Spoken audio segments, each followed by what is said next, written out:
Aliens in the Mind.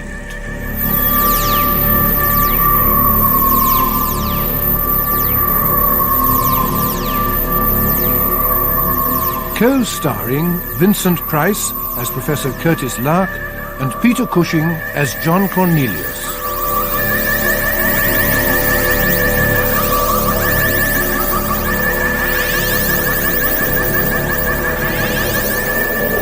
Forasmuch as it hath pleased Almighty God to take unto himself the soul of our brother Hugh,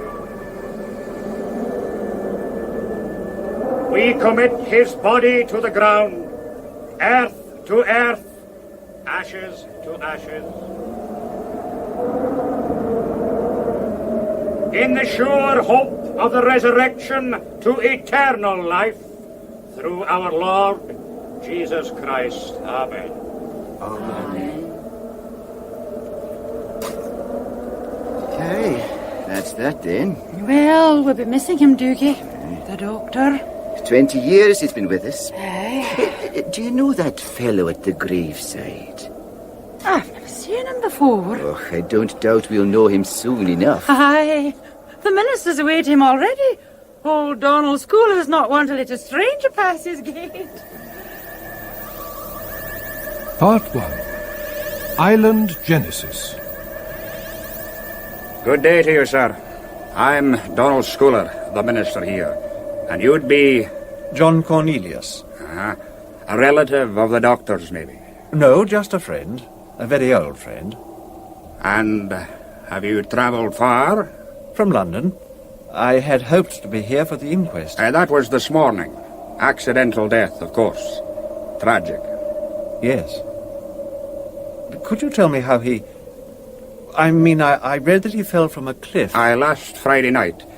There was a heavy fog over the island. We get a lot of it coming in from the sea at this time of the year. It seems he wandered off the cliff path. He was found at the foot of Drochna Head, 460 feet. I see. You know there's no boat back to the mainland until tomorrow. Oh, yes, but I'm told there's an inn. Oh, no, you're welcome to stay at the manse. Well, that's very kind of you, but Not at all, I insist. Well, thank you. Aye, Mary, my housekeeper, will be glad to see a new face around the place.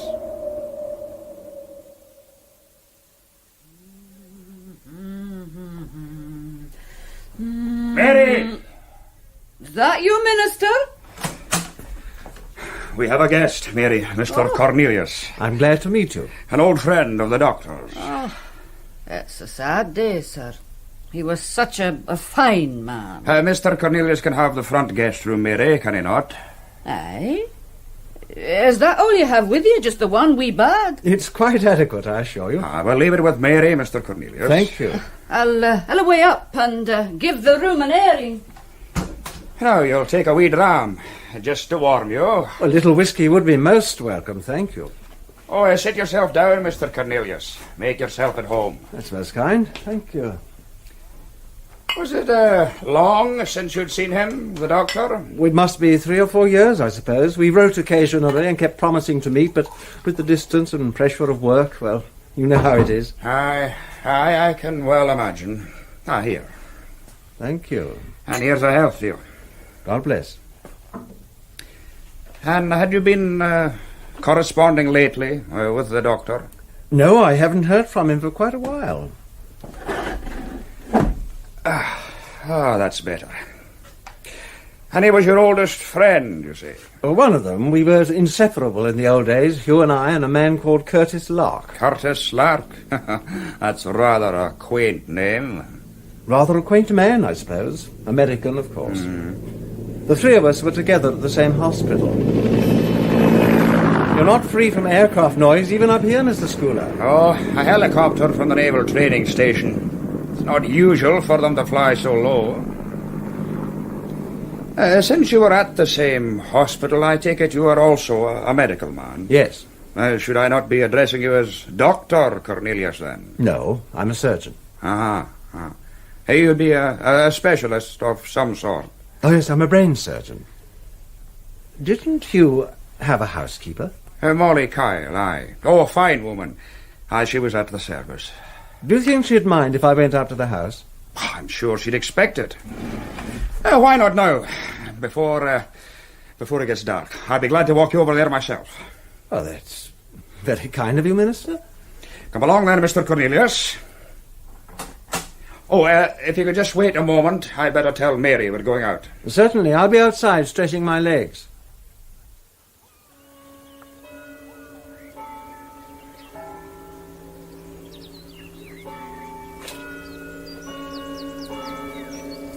Half past. 2 minutes slow. What the devil? Oh, no. Oh, please, no. Poor child, what is the matter? She's calling them. She's calling them again. Calling who, my dear? The fellowship. She's calling them away from the fire. Oh, stop her. Stop her or they'll die too. Who will die? Who will die? You will. Come here, my dear. What is your name? Laura! Laura, come inside at once! Oh, no, Minister. I'm all right. I'm not hearing her voice. I'm not.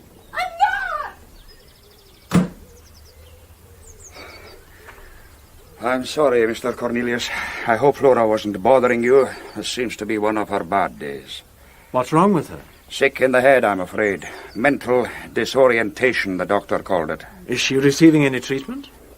Prayer and faith in the Lord is the best possible treatment, Mr. Cornelius. Many of the young folk on Luig come here, troubled in spirit, and within a year or so, they're completely cured. That's why their parents send them to me. Really? Are you a faith healer, then? No, Mr. Cornelius, I am just the shepherd to my flock. Now, shall we walk across to the doctor's house? Please. It's just a few minutes over the headland. This is Drochna Head, Mr. Cornelius. Was it here that Hugh fell? Down on those rocks. Seems rather a long way to have strayed from the path. 24 feet, according to the coroner. He must have walked this way hundreds of times. You'd have thought that... It was quite a fog we had that night. Even so, the path here is worn to the bare rock. But the moment you stray towards the edge, it's all grass, thick grass. He was drunk, Mr. Cornelius. It wasn't said at the inquest, of course, but everyone here is of the opinion that poor Dr. Dexter had taken a drop too much that night. That doesn't sound a bit like Hugh. Hey, wait, what's that? What, where? Down there on the beach. You see? Oh, yes, there is someone down there. He's taking the cliff path up towards the doctor's house. Come along. We'll no doubt run into him further along.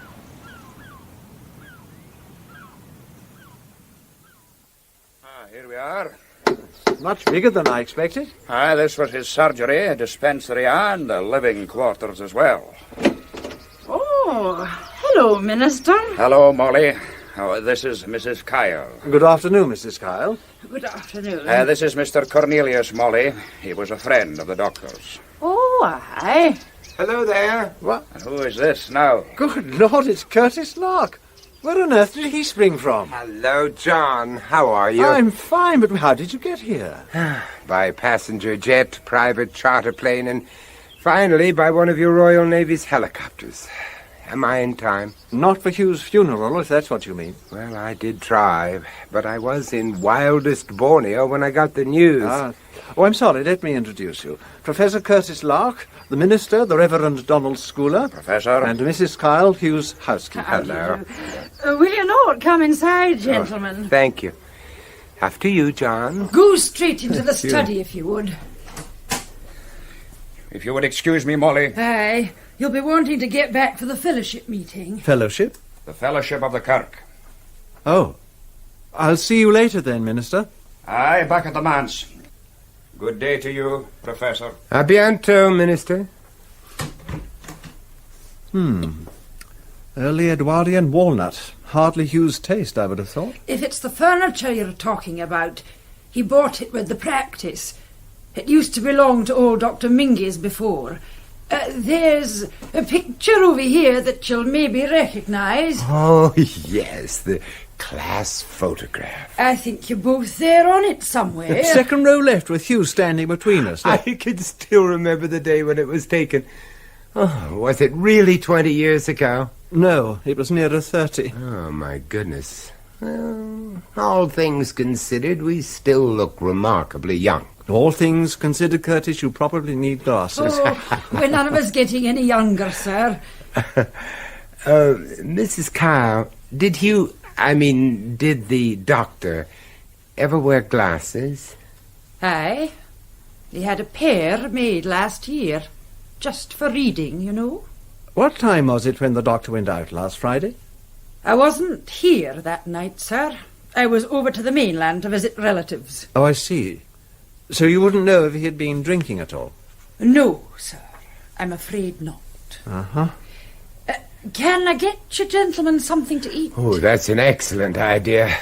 I had breakfast somewhere, but I've quite forgotten where or even when it was. You must be starved. I'll away to see to it now. Oh, thank you. You're most kind. Oh, dear John, I can't tell you how glad I am to see you again. My dear fellow, I'm glad to see you too, and surprised. Surprised? I'm astonished. It's less than a week since Hugh's death was announced. It's quite incredible that you managed to get here from, where was it? The wilds of Borneo? John, I wasn't in Borneo. Oh? No, that was just for the minister's benefit. Ah. I'd left Borneo 2 days before on my way here. And when I heard the news of Hugh's death, I was actually making a stopover in Sydney, Australia. You see, I received this letter from Hugh. Look, you'd better read it here. Thank you. My dear Curtis, please read this scribble indulgently, because it's extremely difficult for an island vegetable like me to keep a steady leaf between lines, eh? Well, it doesn't make sense. Oh, yes, it does. Don't you remember that silly code we devised when we suspected that horse-faced matron of opening our mail? Oh, good Lord, yes. Let me see now. First two, wasn't it? Right. First two and last two words in every sentence. That's right. Now you try it again. Ah, I know. Please read the last two between lines. Right. A terrible danger here. You must help me. Message ends. A terrible danger here. It's as though he knew he was going to die. And who was going to kill him? You can't be serious. Well, he obviously thought his mail was being intercepted. You can't suspect the postman. I don't even know the postman. Well, then. And I hardly know Mrs. Kyle any better. Oh, now that's preposterous. Well, someone was checking Hugh's mail. It doesn't follow that they killed him, or indeed that anyone killed him. John, I found this pair of glasses on the beach. Show them to me. They're reading glasses. Oh, I can see that, but they're not necessarily Hugh's. Well, they were just about where his body would have been. Well, surely they would have been in a case. Hugh certainly had a case for them, John. Look, it's right there on the desk. Empty.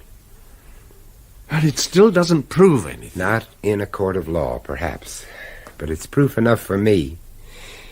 You can't really believe that Hugh, or anyone else for that matter, would walk along a dangerous cliff-top at night in thick fog with a pair of reading glasses stuck on his nose. It's just not possible. According to the minister, the general opinion is that Hugh was drunk that night. John, that's not possible either. Why? Well, he swore off liquor the night his wife died. Besides, I've seen the autopsy report. When? I made a courtesy call on the coroner earlier today before I arranged for the helicopter to bring me over. But that's not allowed. I know. I think perhaps he was overwhelmed by my medical reputation. I'm amazed. Perhaps we could come to the point, Curtis? The point, my dear John, is that according to the autopsy report, there was absolutely no trace of alcohol in the body. Not in the stomach, not in the blood, not in the urine. None whatsoever. Curiouser and curiouser. Gosh, if we could only find something positive. What did you have in Oh, mind? I don't know. Some notes, a diary, a letter he never dared send, anything. But where do we start to look? Well, presumably where no one else would think of looking. You think he hid something? I certainly hope so. I would have done it in his place. Oh, yes, I'm sure you would. But don't just stand there, John. Try those filing cabinets. Oh, very well. Nothing much in the desk. I'll try these cupboards over here. Just medical reports here. What you'd expect, really. Hey, there's a cassette recorder in here. I thought Hugh was a hi-fi man. Well, he was. I can't imagine what sort of music he had... Oh. Scottish folk music, sea chanties, the Boston Pops. Never. Oh, no, definitely not his scene. If he had wanted light relief, he would have chosen Vivaldi or Scarlatti. And certainly not on a cassette. He was too much of a purist. Oh. Let's move it on a bit. No, not far enough yet. I've recorded There this we are. message for John Cornelius, consultant surgeon to the London Encephalic Hospital, or for Professor Curtis Lark of the New York Institute of Paranormal Phenomena. I must admit from the start that all my research records disappeared when my study was burgled earlier in the year. Construe that how you will.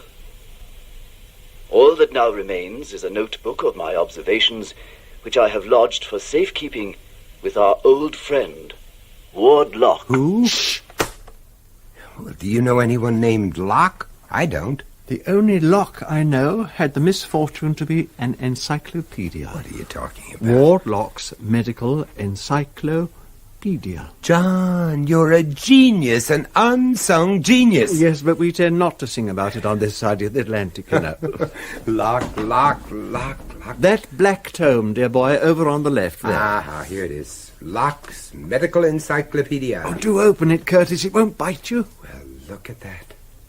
A hollow's been cut into the center of the pages. Yes, but what's inside? His notebook. What else? Ah. I've just returned Ward Locke to, as you would say, his appointed place in the order of things. Yes, but you'd better let me have that notebook. You're always losing things. I'll put it in my pocket. Damn it, I've even lost the playback button on this try infernal that one. machine. All right. There we are. If you can find time to contact Ward Locke, you will see that my observations have led me to believe that this island is in the throes of giving birth to a new race, a mutant species. Physically, they are human, but my EEGs suggest that their brain is quite different from ours. I know for a fact that they are capable of some form of telepathy. It is the development of this telepathic power during early adolescence that is directly responsible for the high incidence of mental disorientation among the younger people on the island. Almost invariably, the clinical symptoms in these cases seem to disappear within about a year. Schoolers, prayer and faith in the Lord. What's that supposed to mean? The minister cures them, or so he claims. The island of sickness, he calls it. What Hugh's describing sounds more like an island genesis. Yes, I know. Look, switch it on again. All right. The single exception to this rule is a girl whose development seems to have been arrested in the middle of her own personal metamorphosis, as it were, so that she retains all the disorientation symptoms. Logically, one would have expected a complementary arrest in the development of her brain, but her EEG suggests that her brain may in fact be better developed than anyone else's. She has proved able on occasions to disrupt the telepathic communication of other mutants, and this is what frightens me: to implant her own thoughts in their minds. It is my belief that she may be a second-phase mutant, the prototype of a genetically selected master race. Her name is Flora Curie. Pray God she is only the prototype. If there are others like her, the whole future of mankind, as we know it, could be threatened. My God. Well, at least we know why Hugh died. Dr. Dexter? Mrs. Kyle. I thought I heard the doctor. Well, you did, Mrs. Kyle. But it was only a tape recording. Sit down, Mrs. Kyle. Thank you. Thank you very much. Well, I can understand it. It must have given you quite a turn. Look, you'd better drink this. Thank you.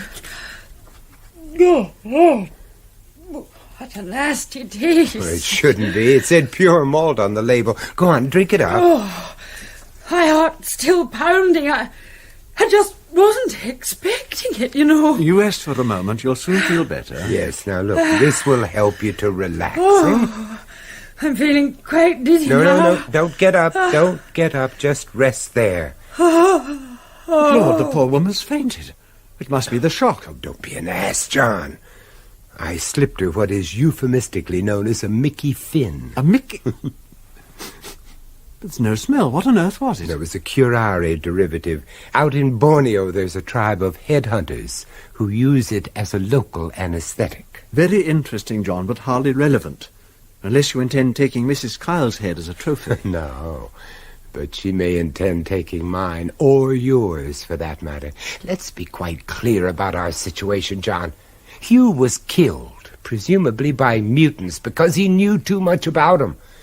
If they discover how much we know, we won't have a snowball's chance in hell of getting off this island alive. But you surely don't suspect Mrs. Kyle of being a mutant? Until such time as we learn how to distinguish mutants from non-mutants, I intend, in the interest of self-preservation, to suspect everyone on this island of being a mutant.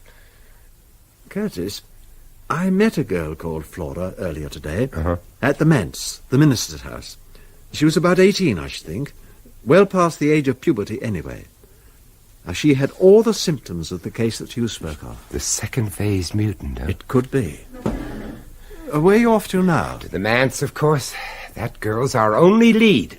What about Mrs. Kyle? Oh, she'll sleep it off in about a half hour or so. You coming? Just collecting the cassette? Very good thinking, my dear John. Thank you. Right. Now let's go. I'm coming.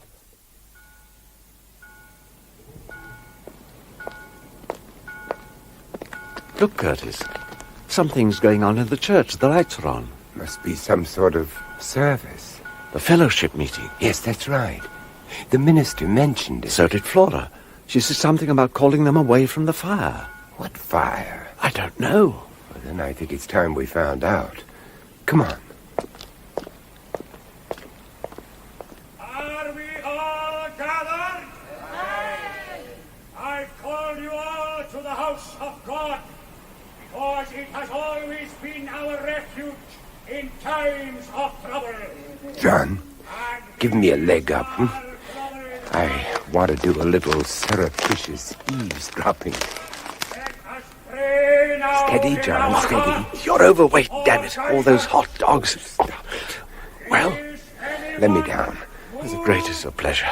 There are rows and rows of them in there, just sitting there like so many zombies. Listen. Servant of the devil. His work is Satan's handiwork. It should be cast into outer darkness. All unto everlasting hellfire! Those people make the Spanish Inquisition sound like a parlor game. If the devil's handiwork were consumed in eternal hellfire. And I would not move from the house of God to save it! Aye, and the ashes should be cast Curtis, into outer darkness. there's a fire up there on the hill. Ooh, what a fire. It looks like the whole house has gone up in flames. Hugh's house? Yes. I've just remembered something, What? Curtis. When I talked to Flora, she said that if I didn't stop her calling them away from the fire, I'd die too. You? I didn't understand at the time, but I do now. They wanted us to be in that house. And they would just sit there in their church and let us quietly burn to death. What? Who's that? Flora, what are you doing here? Waiting for her to die. Mrs. Kyle. She's up there in that inferno, probably still unconscious. No, she's awake now. Flora, what's going on in the church? She is calling them to the fire. Listen. Save me! Save me! Oh my God, something's wrong! Flames everywhere! Quickly! Quick! Save her! We must go where the ship died! No, stay where you are. Stay.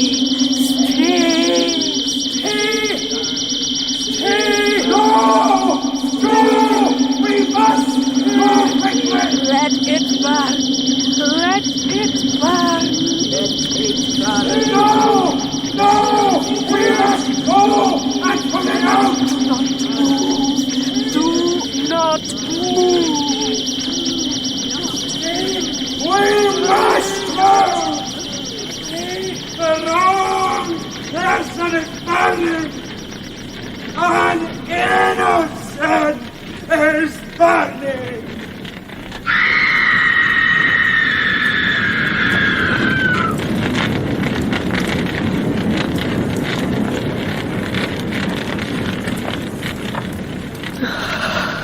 It is over. But she was calling them. Why didn't they go? Because I was telling them to stay. Why, Flora, why? Because now Luig is mine. Luig is mine. So Mrs. Kyle was a second phase mutant, too. You realize what that means? Yes, it means that Flora isn't just a prototype. Hugh's so-called master race has been with us for at least 50 years. 50 years. 3 generations. And God said, go forth and multiply.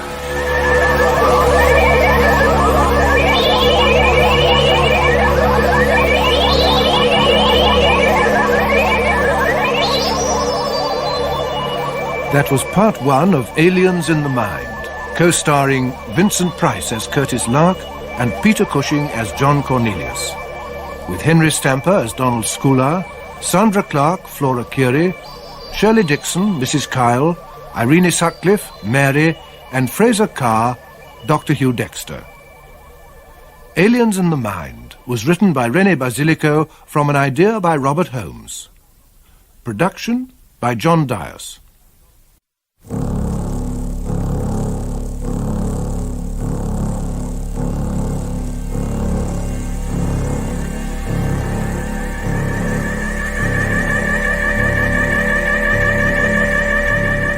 Aliens in the Mind.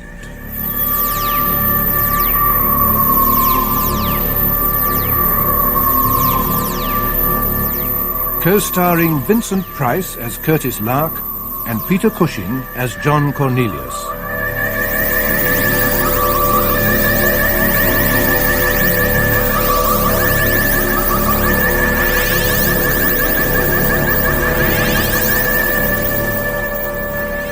On the remote Scottish Isle of Luig, Lark and Cornelius are convinced that the death of their friend Dr. Hugh Dexter was no accident. From his research notes, they diagnose the island's sickness as early symptoms of a strange genetic mutation, affecting many of the island's inhabitants, turning them into zombies, blindly obeying orders from an unknown source. The key to the mystery seems to be an apparently simple-minded 18-year-old girl, Flora Curie, who saves them from burning to death in a fire that destroys Dr. Dexter's house, and with it, the housekeeper, Molly Kyle. Let it burn. Let it burn. No! No! We must go and put it out! Do not move. Do not move. We must move! The wrong person is burning! An innocent is burning!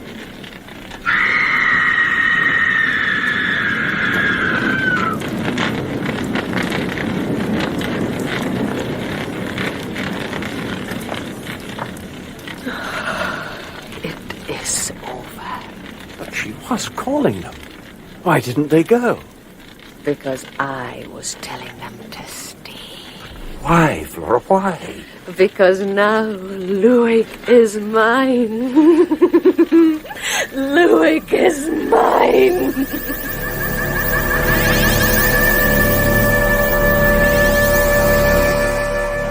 Part 2. Hurried Exodus.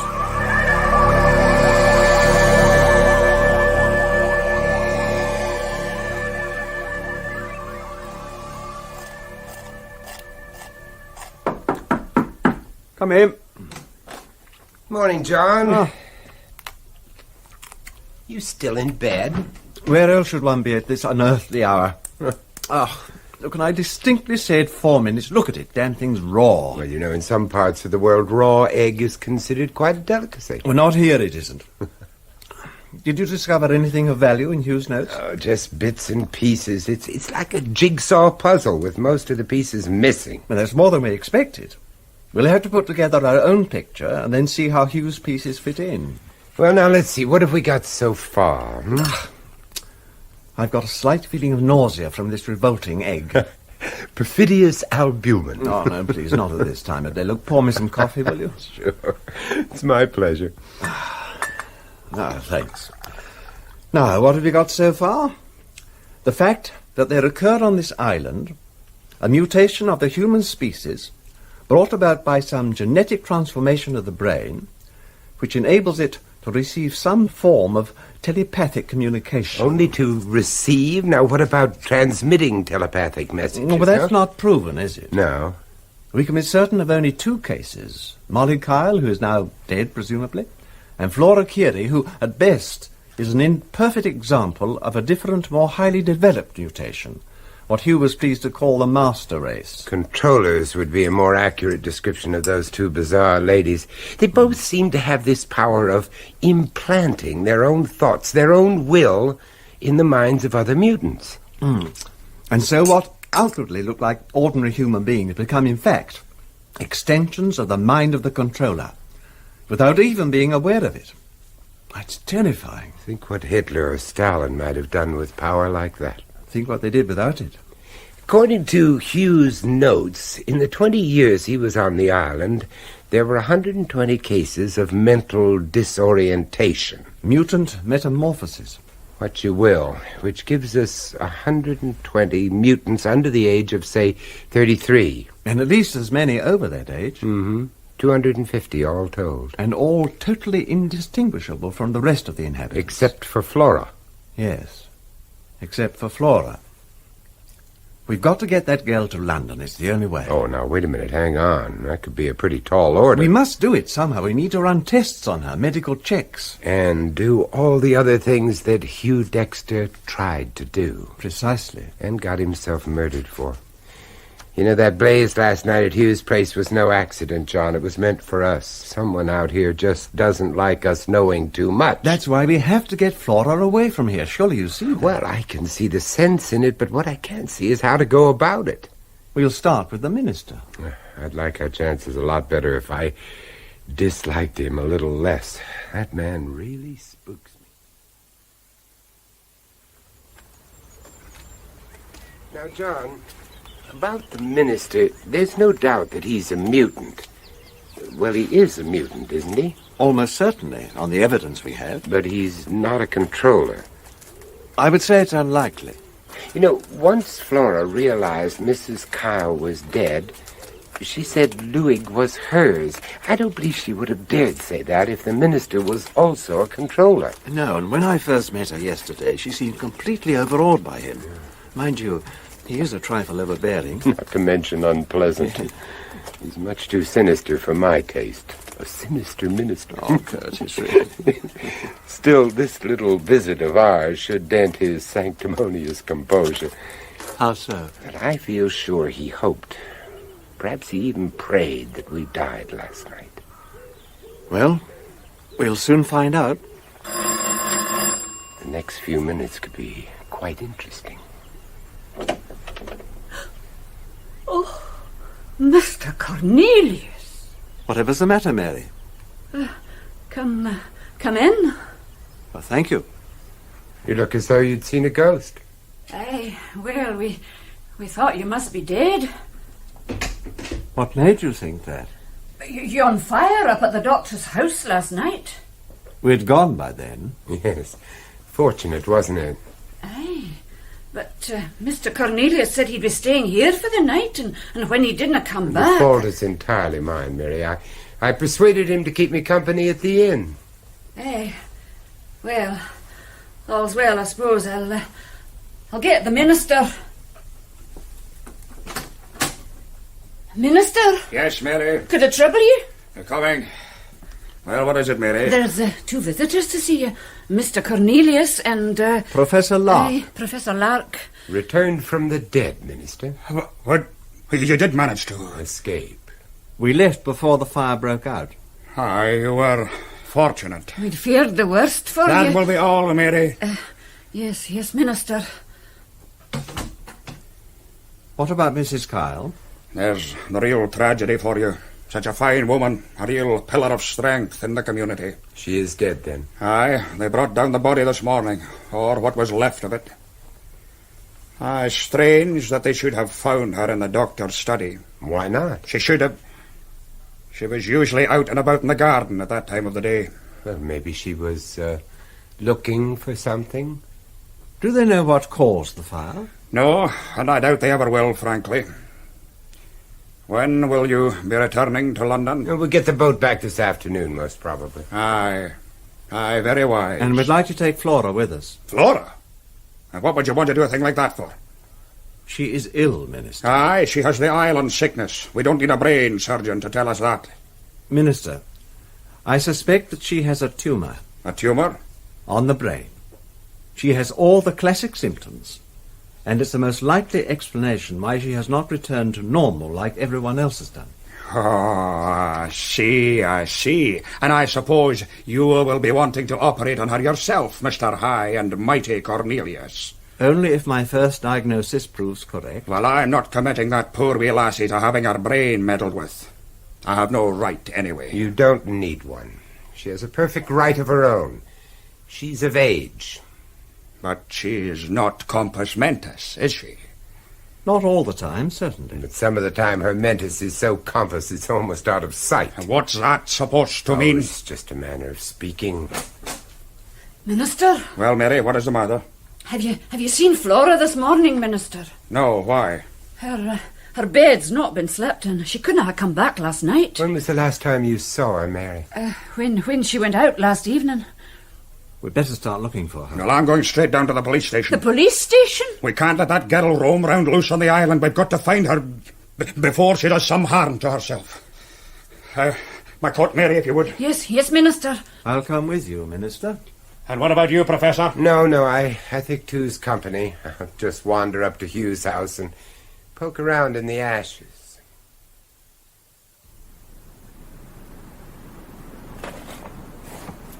You won't find much in there. What? Oh, yeah, you're right, officer. Sergeant, if you don't mind, sir. Sergeant McBenney. Okay, Sergeant.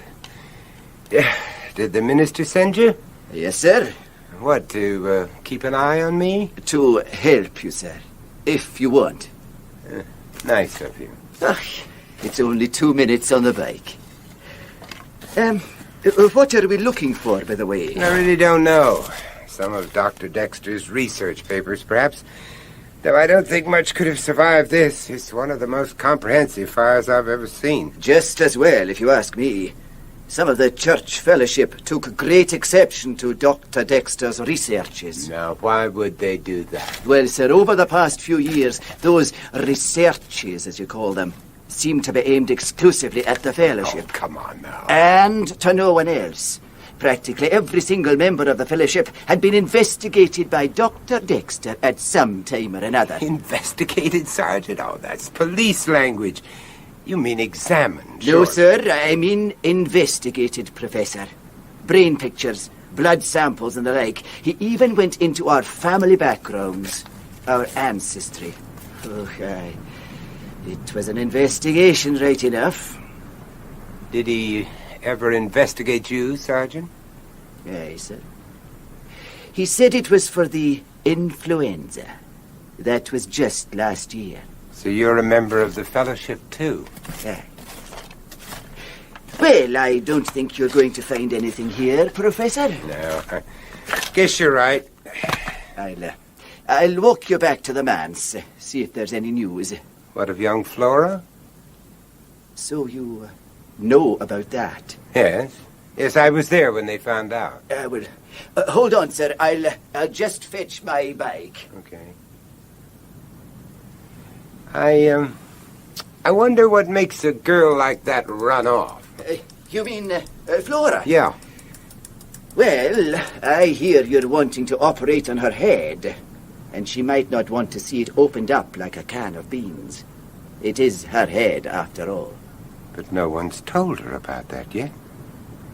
Maybe she doesn't need to be told. Oh, dear God. Are you ready now, sir? Yeah, okay, I'm coming.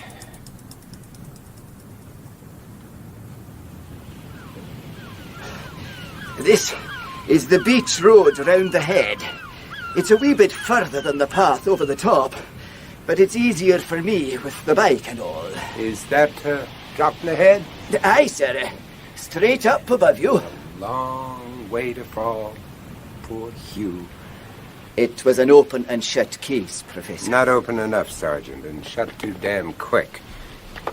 There's someone up there. You couldn't see them from here, even if there was.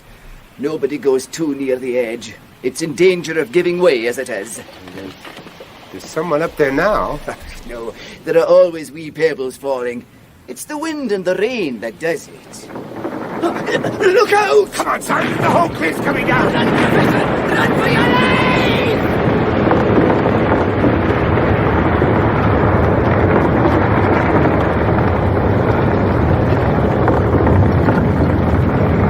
Good Lord! What was that? Oh, it's nothing. It's just a cliff. There's been a lot of rain recently. Must have weakened the overhang. It's fortunate that there was no one underneath. But there was! Look! Aye, there's two of them. That looks like Sergeant McBinney. Come on, we'd best see if they're all right.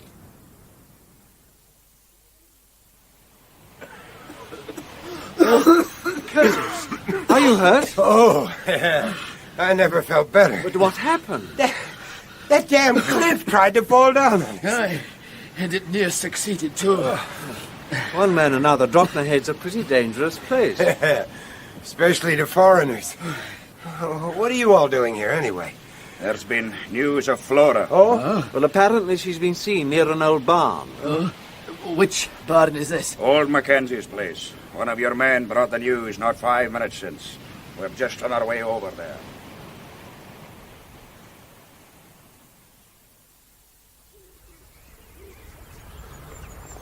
I wonder what put it into her head to come out here. Why did Flora stay with you in the first place, Minister? Our parents sent her. Because she was troubled in spirit. And the trouble stayed with her. More's the pity. What about her parents, Minister? Were they members of the fellowship? Her mother was, but her father was an ungodly man. They were happy for Flora to stay with you? Her father wasn't. Old Keary kicked up a fuss about it. Isn't that right, Minister? Aye, right enough. Why is everyone talking about them in the past tense, as though they were dead? They are dead. They died about 4 years ago. A terrible accident. Not a fire, by any chance? Aye, it was a fire.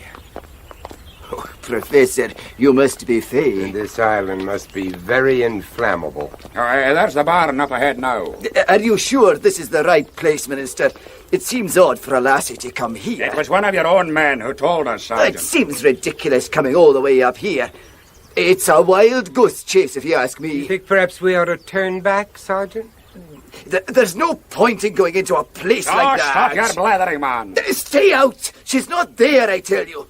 That's easily proved, Sergeant. Stay out of that barn. Why? Don't argue with him, John. I'm ordering you to stay out. And I am telling you, I'm going in there. Keep out, I tell you. Keep him out. He mustn't come in. Take your hands off my person. Look out, Minister! Come on, John. Leave them at it. Him out. He's past you, He man. must not come in.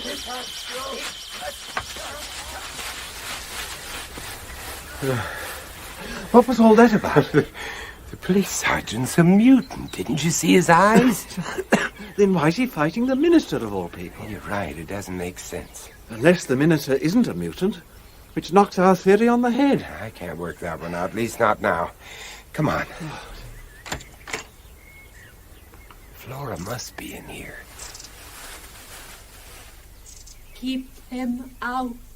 Keep him out. Over here. In the corner. Keep him out. Keep him out. It's all right, Flora. It's all over now. There's nothing to be frightened of. Here, blow your nose on there. Flora, can you make the policeman go home? What about the minister? Oh, the minister. Oh, keep him away. Minister's not here, Flora. Honestly. At least he's taking no further interest in the proceedings. I think the sergeant hit him with his nightstick. Truncheon. Oh, right, truncheon. The minister's asleep, Flora. He'll never find out about your being here unless Sergeant McBinney tells him. So I want Sergeant McBinney to go away. Don't you? Oh, yes. I want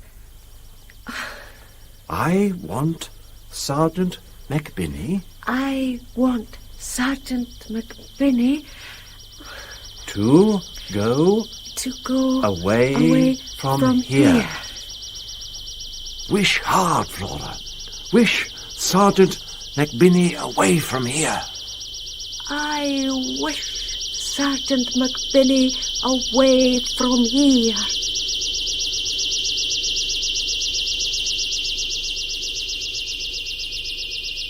He's going. He just turned and he's walking away. Like a sleepwalker.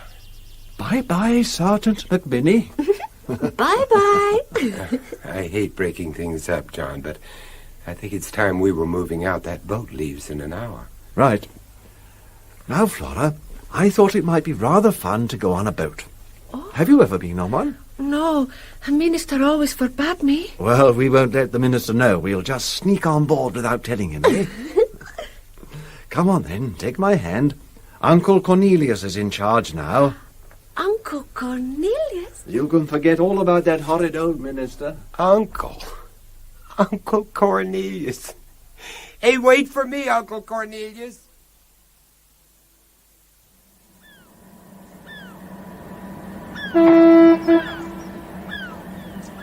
Welcome aboard, sir. May I have your tickets, please? Yes, there's three of us. Thank you very much, sir. Where are the cabins? Well, they're both aft, sir. One on the port side, the other on the starboard. Ours is cabin A. Aft on the port side, sir. Come on, John, Flora. After you, Flora, my dear. Thank you. The cabin is aft on the port side, wherever that is. Straight ahead on this side.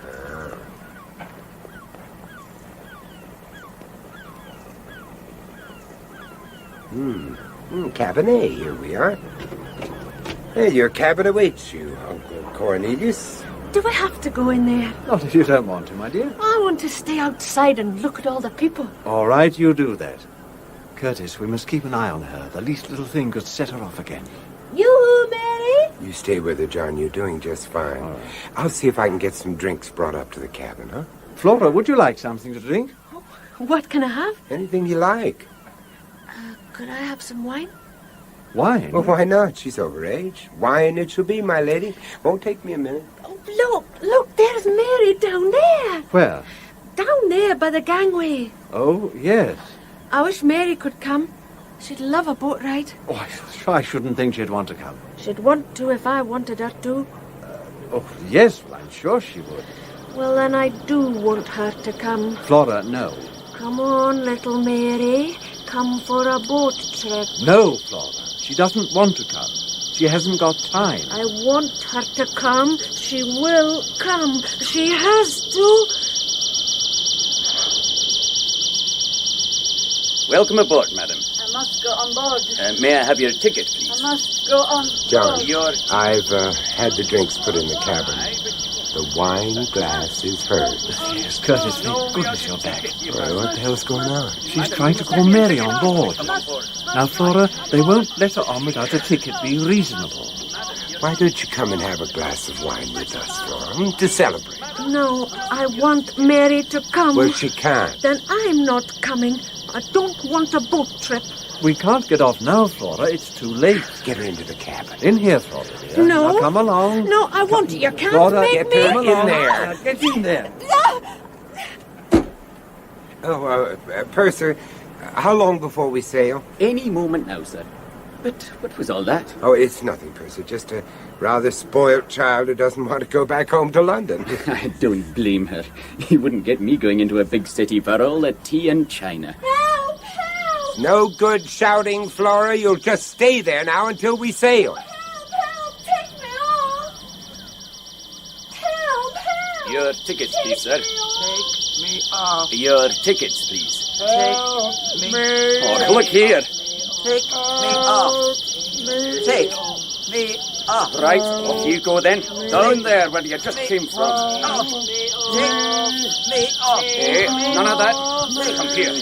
Well, I warned you. John, let me in. Let me in. Oh, for goodness sakes, John, do something. She must be calling every mutant on the island. There'll be a riot if we don't get her under control. The only way to do that is to knock her out. Yeah, exactly. Any suggestions? Mm-hmm. Just these two. Pop them in her wine glass and make her drink it. That should do the trick. I hope you know what you're doing. Trust me, John. Anyway, I can't stay here chatting with you. I've got an invasion to repel. Now, don't forget to lock the door after me. All right. Hey, none of that. Come here. Take me off. Take me off. It's locked, Purser. Take me off. Oh, my God. Now, you just stop kicking that door down. John, for Pete's sake, switch her off, will you? Oh, no, you don't. Oh, no. Come No, you don't. Come on. Off. No. What are you doing? Oh, I beg your pardon. I'm awfully sorry, sir. That's quite all right, Percy. What happened? Well, I thought you were going to fall, so I just grabbed you. Thank you. Thank you very much, sir. You feeling all right now? Yes, thank you, sir. I wonder what came over me. Anyway, if you'll excuse me, sir, we'll be sailing almost immediately. I must attend to my duty. John! Open up, John. It's me, Curtis. Come in. What have you been doing? Oh, I've been swapping bedtime stories with the purser. Where's that drink, John? I think I've earned it. Here you are, dear boy. Oh, Scotch, as usual. Oh, boy. I hope you don't mind. We started without you. Didn't we, Flora? Yes, we did, Uncle Cornelius. Oh, it's lovely. Oh, so you like the wine, Flora? Oh, yes. He never let me drink wine. Who didn't? The minister? Aye. Well, he'll have to let you now, won't he? Aye. Oh, as long as you don't tell him. Oh. Catch up, Curtis. Ready and waiting, sir. What was it? Your famous Mickey Finn again? Yes, sir. Double measure. It's very good, isn't it? It is the best. What was all that commotion outside the cabin? Oh, my dear John, I was repelling boarders, or trying to. Quite apart from the little army of mutants down on the dock, our friendly neighborhood purser decided to join in the fun and kick the door down. Great Scott, the purser? How did you stop him? Well, I interposed my body between him and the cabin door. Clever, eh? And he kicked me on the ankle, damn him. Mind you, he wasn't really himself at the time, but when he came to his senses, he apologized and went about his duties like a good little purser. Extraordinary. The purser's an unexpected complication, isn't he? Yes, he was a real shaker. I just wasn't prepared for a mutant here on the boat. But it's a normal enough job for an islander, flying back and forth to the mainland. Yeah, but I wonder how many mutants have used the boat to get off the island altogether, and whether they went of their own free will or under orders.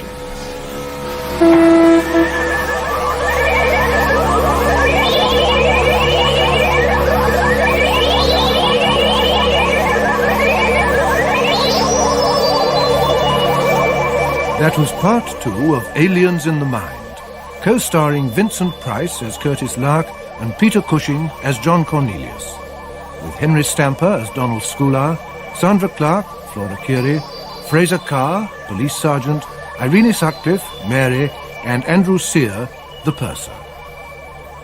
Aliens in the Mind was written by René Basilico from an idea by Robert Holmes. Production by John Dias.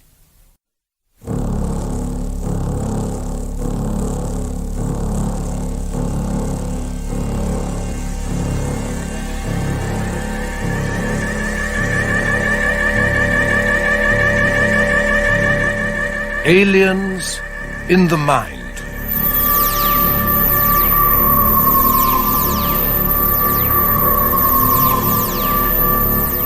co-starring Vincent Price as Curtis Lark and Peter Cushing as John Cornelius.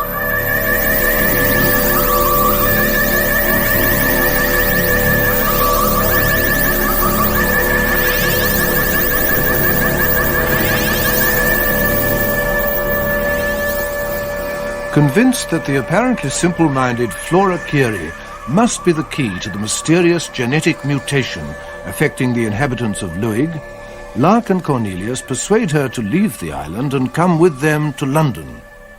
But no sooner have they got her on board the boat to the mainland than Flora changes her mind. I don't want a boat trip.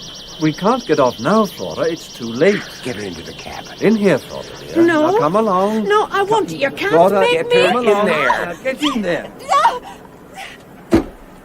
Oh, Purser, how long before we sail? Any moment now, sir. But what was all that? Oh, it's nothing, Purser. Just a rather spoilt child who doesn't want to go back home to London. I don't blame her. He wouldn't get me going into a big city for all the tea and china. Help! Help! No good shouting, Flora. You'll just stay there now until we sail. Help! Take me off!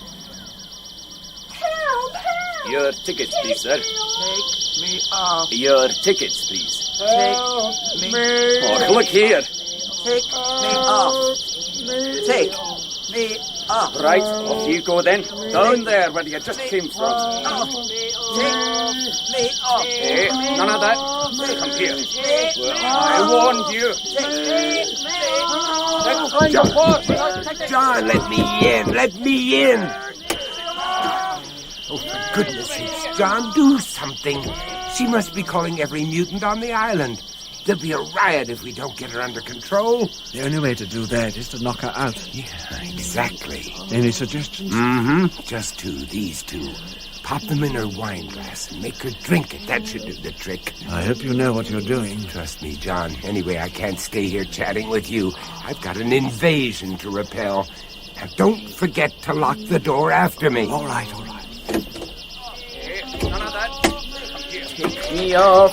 Take me off. It's locked, Purser. Take me off. Oh, my God. Now, you just stop kicking that door down. John, for Pete's sake, switch her off, will you? Oh, no, you don't. Oh, no. Come No, you don't. Come on. Off. No. What are you doing? Oh, I beg your pardon. I'm awfully sorry, sir. That's quite all right, Percy. What happened? Well, I thought you were going to fall, so I just grabbed you. Thank you. Thank you very much, sir. You feeling all right now?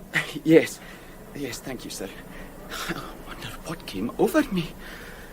Anyway, if you'll excuse me, sir, we'll be sailing almost immediately. I must attend to my duties. John! Open up, John. It's me, Curtis. Come in. What have you been doing? Oh, I've been swapping bedtime stories with the purser. Quite apart from the little army of mutants down on the dock, our friendly neighborhood purser decided to join in the fun and kick the door down. Great Scott, the purser? How did you stop him? Well, I interposed my body between him and the cabin door. Clever, eh? And he kicked me on the ankle, damn him. Mind you, he wasn't really himself at the time, but when he came to his senses, he apologized and went about his duties like a good little purser. Extraordinary. The purser's an unexpected complication, isn't he? Yes, he was a real shaker. I just wasn't prepared for a mutant here on the boat. But it's a normal enough job for an islander, flying back and forth to the mainland. Yeah, but I wonder how many mutants have used the boat to get off the island altogether, and whether they went of their own free will or under orders.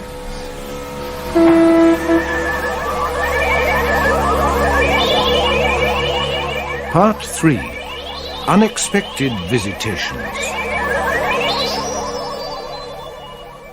Sherry? No, prefer Scotch. Say when. Boop. Help yourself to water, dear fellow. Oh, Here you are. Thanks. What about you? No, thanks. I'll have a small manzanilla.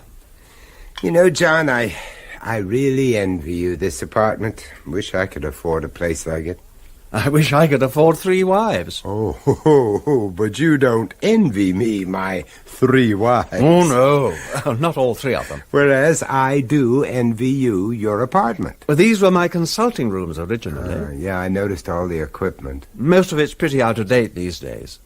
Now, that's why I insisted on taking Flora to the hospital. We can do every test you can think of there. Is that where she is now? Yes, in the radioisotope laboratory. I want to put her under the gamma camera. What do you expect to find, John? Some sort of brain lesion? Well, if the brain has undergone any physical change, it's probably the best chance we have of finding it. Have you considered that there might be no physical abnormality involved? Just an intensified refinement of some particular sense or sensitivity? After all, telepathy is nothing new. This is not telepathy as much as thought transference. The so-called controllers transferring their thoughts to other mutants. Look, John, whatever form this mutation takes, in Flora's case, it's somehow gone askew. Most of the time, she behaves like a mentally retarded child, when in fact she's really as much a mutant controller as Mrs. Kyle was. Oh, yes, but with Flora, that power only manifests itself when she's frightened or disturbed in some way. Emotionally disturbed. That's what I'm getting at, John. The point is, why? Oh, I have no idea. No, but she has. Or at least she may have. Some traumatic, emotional experience. Her parents, dying in that fire, for instance, could have the same effect at puberty as it does at the menopause. It's certainly possible. There must be ways of finding out. It could be the key to the whole case. Yes, it could. Hey, you know, I know just the man. Kalman Baramek, a Persian. Why do all your friends have to live on the other side of the world, Curtis? You'll be glad to know that this one doesn't. He lives on the other side of Regent's Park.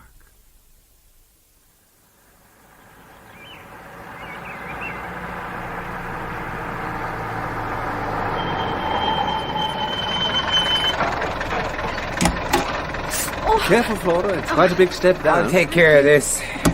What do I owe you? It'll be 85p, please, sir. All right, here you are. Keep the change. Oh, thank you, sir. What do you think, John? Nice location, isn't it? Right opposite the zoo. Very therapeutic. Can we go and see the animals?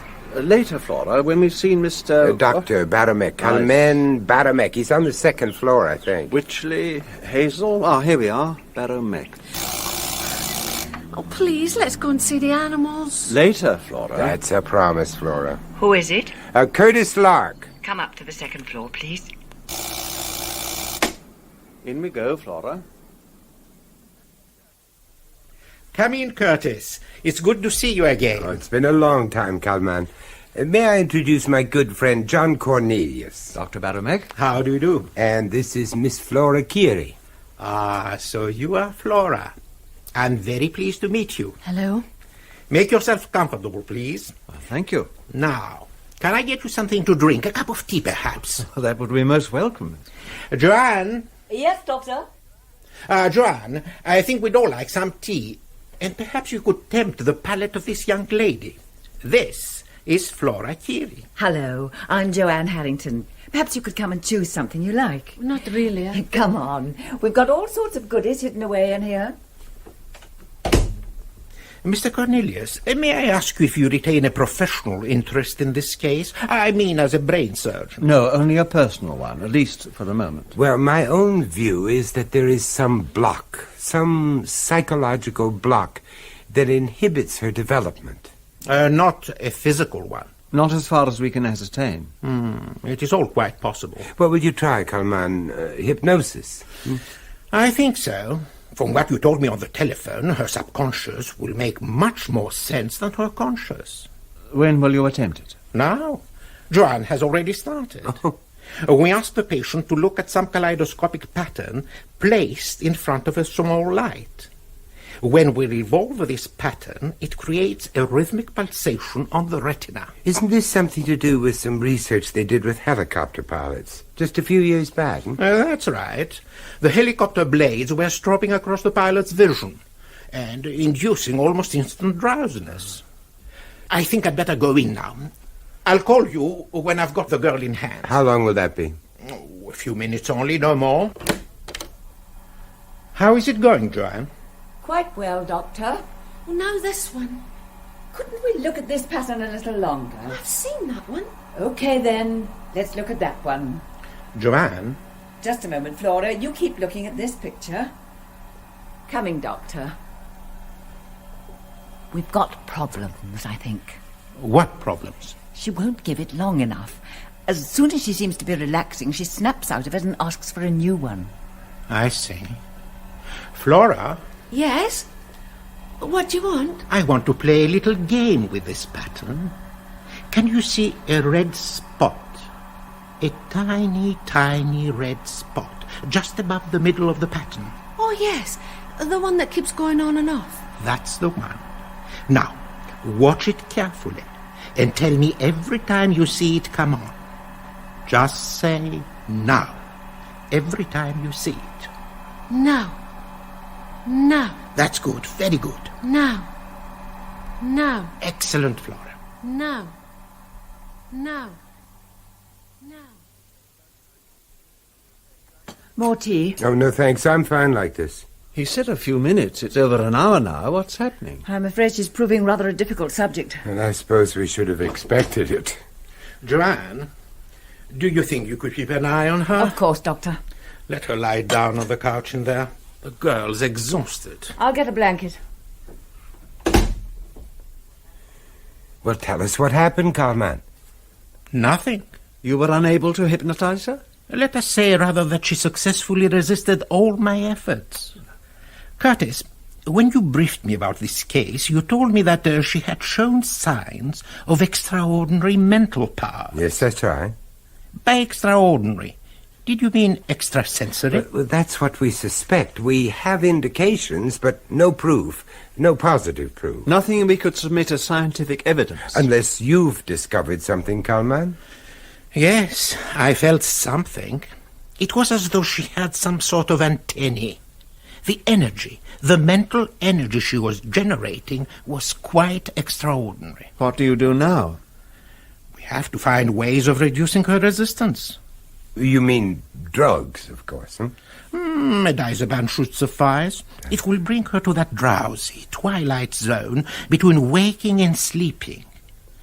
It's very much like a hypnotic trance, anyway. When do you propose to use the diazepam?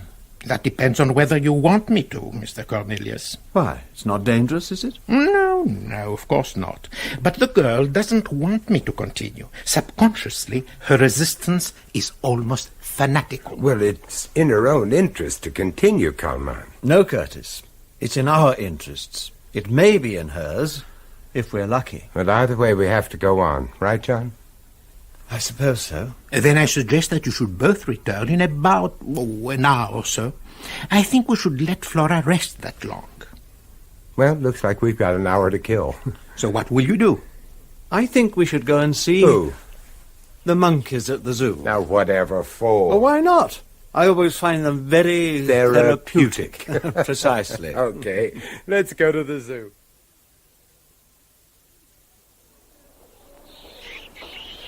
Fascinating creatures. I suppose so. What do you mean you suppose so? All human nature is there in that cage. Oh, and yet when Darwin first propounded his theory of evolution, he was laughed right out of court. Only because no one wanted to believe him? And no one will want to believe us, John. Telepathy's a music hall act. Not on this scale, it isn't. What scale, John? This is London, not the Isle of Luig. All we have is Flora. Curtis, you said she might be the key to this whole case. I happen to agree with you. Yes, but supposing Carlman does succeed in straightening her out. What then? I mean, does she become just another Molly Kyle? If you ally a controller's powers with any sort of real ambition, the consequences are unimaginable. Oh, come on, Curtis. That's a bit far-fetched, isn't it? One of the reasons for bringing her to London was that there's no one here she can use those powers. Oh, isn't there? Now, I know I'm only a poor, ignorant foreigner, but I understood that there had been an almost continuous migration from the Western House for the last 150 years. That may be true. And isn't it also true that not so long ago this country had a prime minister who was the grandson of a Scottish crofter? Oh, yes, but he went to Eton first. Oh, don't be silly. That's not the point. No, but it does make a difference. Well, it might have made one hell of a difference if that crofter had come from Luig. Well, that's a bit of star-spangled imagination if ever I heard one. There, you see? Even you don't want to believe it. Well, damn it all, we can't go marching up to the police and announce that the Prime Minister may be a mutant and a menace to society. Well, who can we go marching up to? Oh, do be serious, Curtis, please. I am serious. There have been at least 3 generations of mutants on Luig. Some of them must have migrated south, and their descendants could by now have risen to positions of immense power and influence. Then, if you're right, Curtis, presumably the mutant powers or susceptibilities would have lain dormant and will continue to do so. Unless there are any controllers around. John, can you really believe it's safe to assume that there are no controllers around? They still wouldn't believe us, Curtis. We have to build up an unshakable case, supported by irrefutable scientific evidence. Well, we could only do that by going back to Luig, and even that could take years. Yes, I know. That's why Flora must be the key to this case. Oh, look, I think it's time we were getting back to her.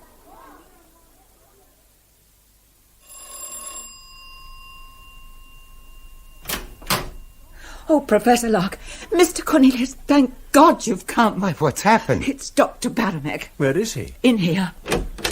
Kalman, are you all right?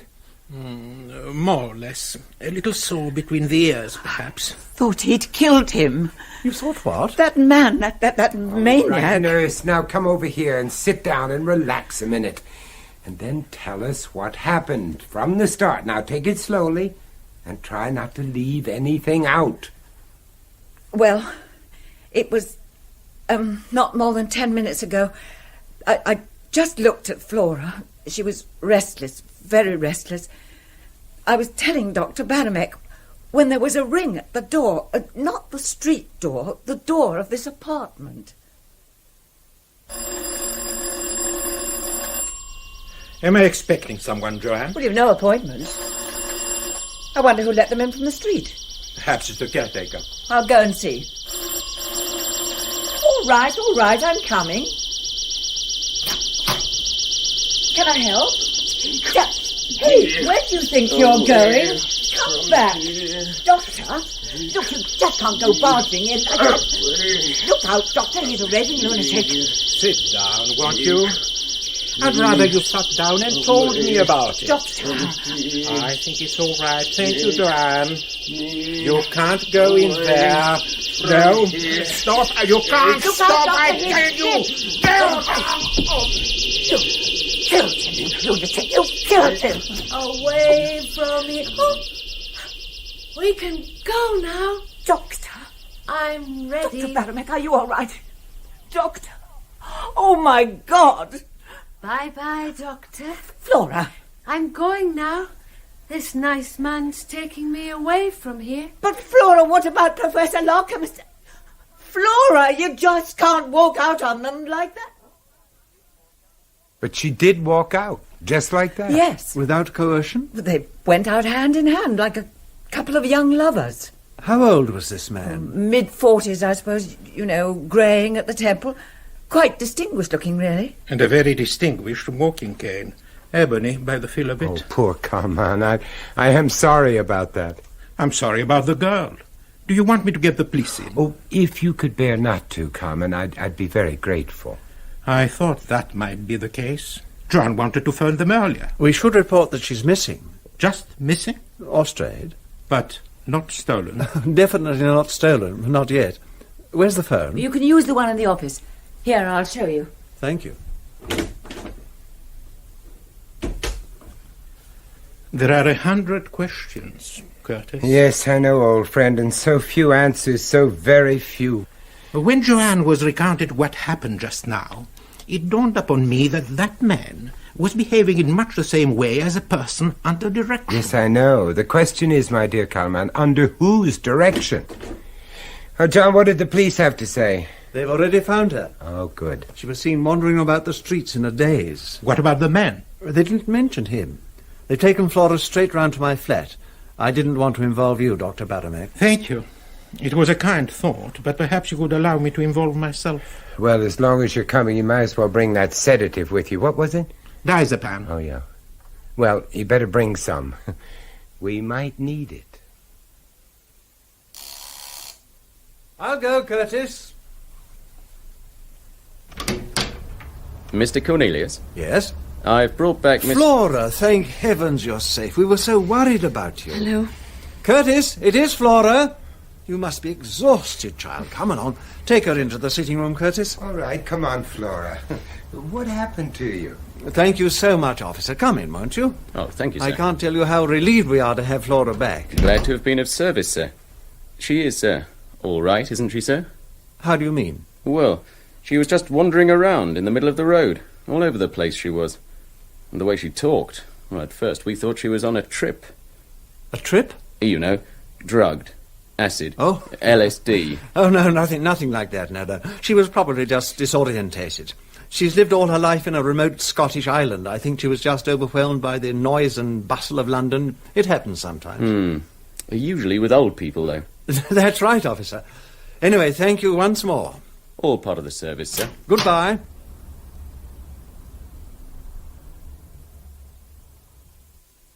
But I still don't understand, John. Why Coleman didn't want to give the injection himself? He thought it was better for me to do it. She doesn't trust him, you see. Oh, I see, yes. Well, she seems to be fully under now. Do you think it's safe to call him in? Yes, if you'll be so kind, Curtis, then we can make a start. All right.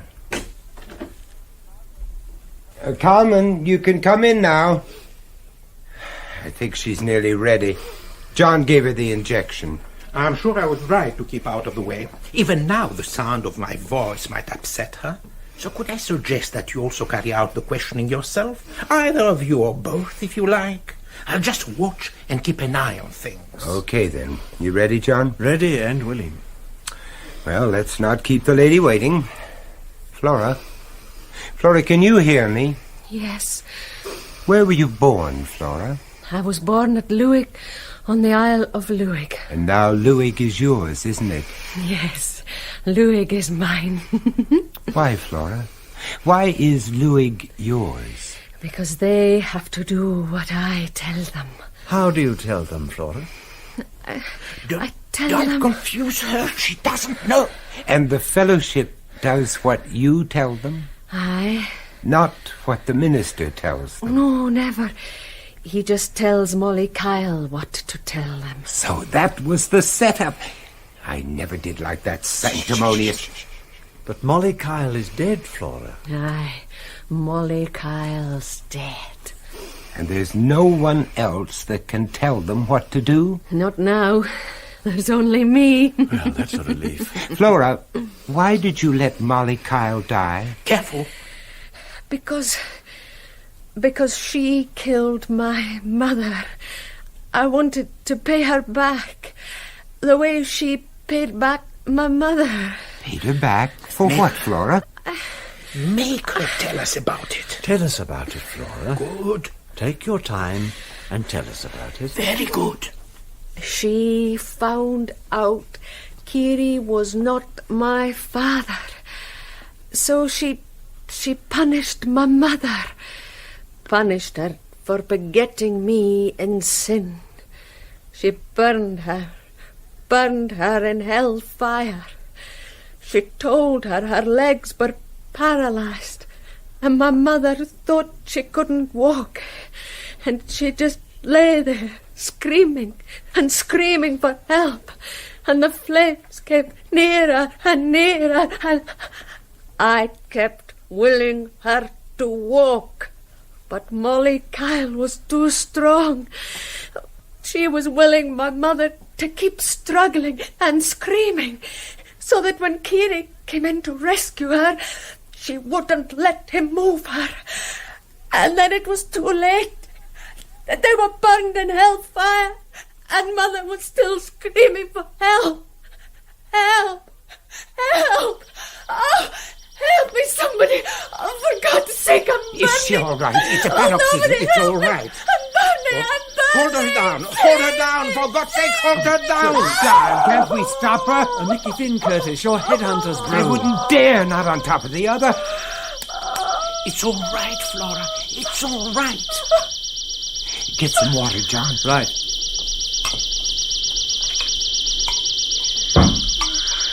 There you are.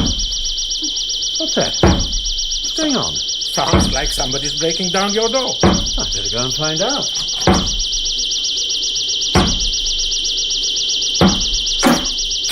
Hey! Here, what do you think you're doing? I say, look out! Look here! Oh! It's him, the same man as this afternoon. Stop him! No.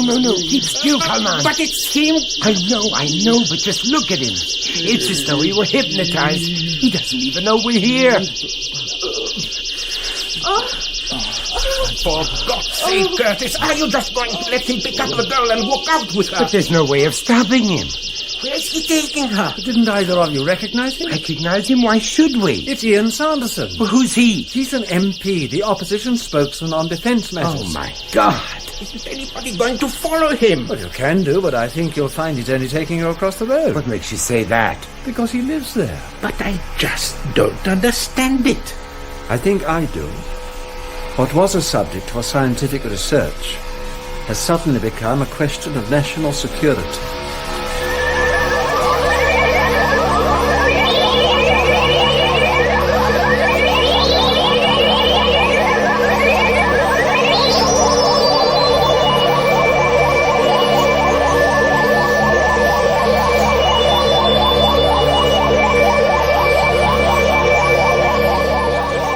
That was part 3 of Aliens in the Mind, co-starring Vincent Price as Curtis Lark and Peter Cushing as John Cornelius, with Sandra Clark as Flora Curie, Steve Plytus, Kalman Baramek, Joan Matheson, Joanne, and Andrew Sear as the police constable. Aliens in the Mind was written by René Basilico from an idea by Robert Holmes. Production by John Dias.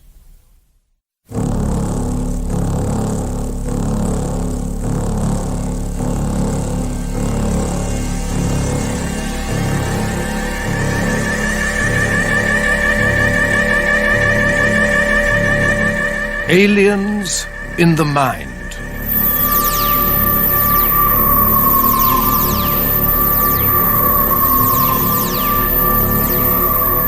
Co-starring Vincent Price as Curtis Lark and Peter Cushing as John Cornelius.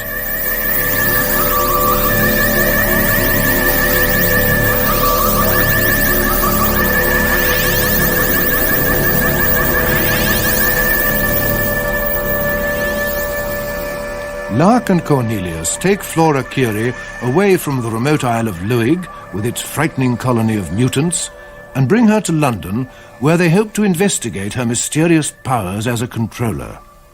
Under hypnosis, Flora unwittingly exposes more of the mutants, nearer to home.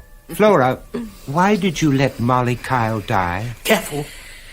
Because she found out Kiri was not my father. So she punished my mother. Punished her for begetting me in sin. She burned her in hellfire.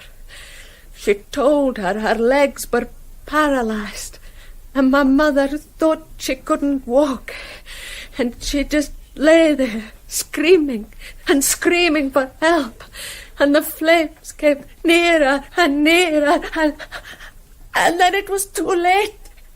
They were burned in hellfire, and Mother was still screaming for help. Help! Help!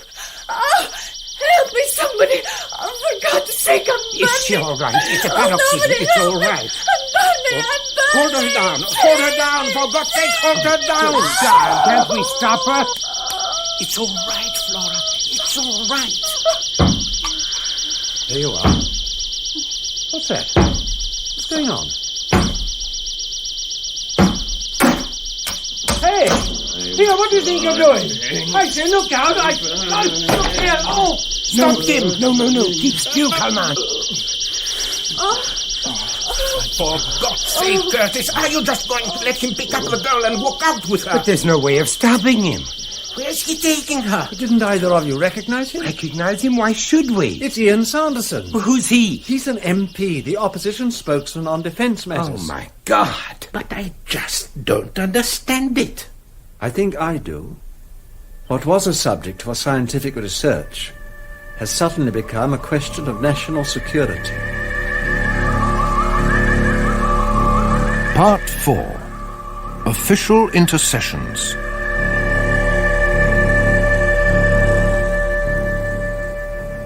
Would you mind just filling that in, please, sir? Certainly. You too, please, sir. What is it? A security pass, sir. What do they keep in here, John? The crown jewels? This is the Home Office, not the Tower of London. Well, what do they keep here? I sometimes wonder. There. Thank you. Thank you, sir. Your appointment's with Colonel Gulliver, is it, sir? That's right. Yes, he'd be in room... Yes, here we are, room 517. 517? Yes, follow that corridor down to the end and then take the lift to the 5th floor, sir. If you turn right when you get out, you'll find 517 almost facing you. Thank you very much. Come along, Curtis, my boy. I'm coming. You can't miss it, sir. The rooms are clearly numbered. John, you know, what I don't understand is if this Gulliver is a colonel, what's he doing in the Home Office, huh? Well, Harry Gulliver's ex-army, actually. Something to do with security now. Bit tight-lipped on the surface, but he's not a bad sort when you get to know him. Anyway, you sometimes have generals in the White House, don't you? Oh, yes, and we usually end up regretting. What do they want, Gulliver? I've no idea, sir. Not yet. Oh, damn it, man. I would have thought you'd have enough in your play without inviting coachloads of civilians to come poking their noses in the security cabinet. I suppose you know what you're doing. Excuse me. What? Oh, good day to you, sir. Good day to you, sir. Ah, there you are, Cornelius. Sorry Good about morning, that. Colonel. May I introduce Professor Curtis Lark, Colonel Gulliver. Ah, pleased to meet you, Professor. Hello, Colonel. Who was that just went out? Brigadier Sherman, my head of department. Like the tank, you know? Bit of a blimp, really. Take a pew, won't you? Oh, thank you. Thank you so much. Well, now, what's all this about? You tell it, John. Me? Yeah, you won't embroider it as much as I would. Oh, very well. It all started on the Isle of Luig. Where the hell's that? Luig? Oh, it's one of the Outer Hebrides. Professor Lark and I had gone up there to attend the funeral of a mutual friend. Now, let me get this straight, Cornelius. You're telling me that up on this Scottish island, whatever it's called... The Isle of Luig? Yes. There are these people, these, mutants, didn't you call them? That's right. Who can be manipulated simply by having thoughts put into their heads by these, controllers. Without the mutants being aware of it. That's the point, Colonel. They have no recollection of having been manipulated in this way. And it's all done by telepathy. Almost certainly. Well, it all sounds a bit like science fiction, I must say. Telepathy and mutants and all that. I mean, it sounds more like H.G. Wells? Who? Wasn't it Wells who wrote, "In the country of the blind, the one-eyed man is king"? Very clever. Well, you must admit it sounds rather unbelievable. Anyway, I really can't see why you should come to me with this fairy tale. We found one of these controllers, as we call them, a girl about 19 years old, called Flora Curie, and we managed to get her to London for various tests. Now, they might prove something or other. Uh-huh. Well, that sounds more promising. Indeed. But somebody walked off with her last night. Walked off? Yeah, stole, kidnapped. Abducted is the word, Curtis. Ah, thank you. Someone abducted her, Colonel. And have you informed the police of this, abduction? That won't be necessary. We know who the man is and why he did it. And why did he do it? Because she told him to. She just put the thought in his head. Ah. You mean this fellow was one of these mutants? Is one of them, Colonel. He is also a member of Parliament. Is that meant to be some sort of joke, Cornelius? Oh, you haven't heard the payoff line yet. What does he mean, Cornelius? Why can't the damn fellow speak English? In my friend's vernacular, you ain't heard nothing yet. Come to the point, damn it. Our mutant MP is one of the opposition spokesmen on defence matters. Oh, no! Now do you see why we came to you with this fairy tale, Colonel? One way or another, I think we put that over rather well, John. You know, we'd make quite a good double act on the hall. Oh, saints preserve us. Personally, I felt we were hemming like mad. Don't we always? Speak for May I yourself. trouble you with your passes, gentlemen? Yes, of course, there we are. Okay, here you go. Thank you, gentlemen. Good day to you. Good day.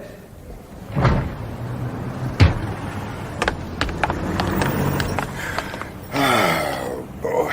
Fresh air at last. Yes, it was a bit stuffy in there. But I think old Gulliver got the message in the end. Yes, but will he do anything about it? I doubt it. He can't move openly against someone like Sanderson without definite proof. And we've no proof without Flora. No, that's the next step, isn't it? Yes, but what can we do? We can't just walk up and ask for her back. What?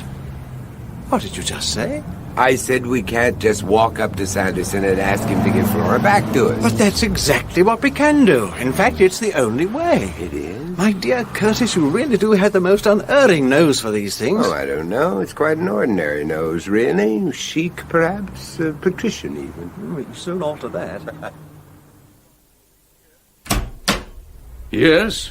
John Cornelius. I telephoned earlier. Oh, yes, Mr. Cornelius, and this must be... Professor Curtis Lark. Indeed. Do come in. Mr. Sanderson is expecting you. Thank you.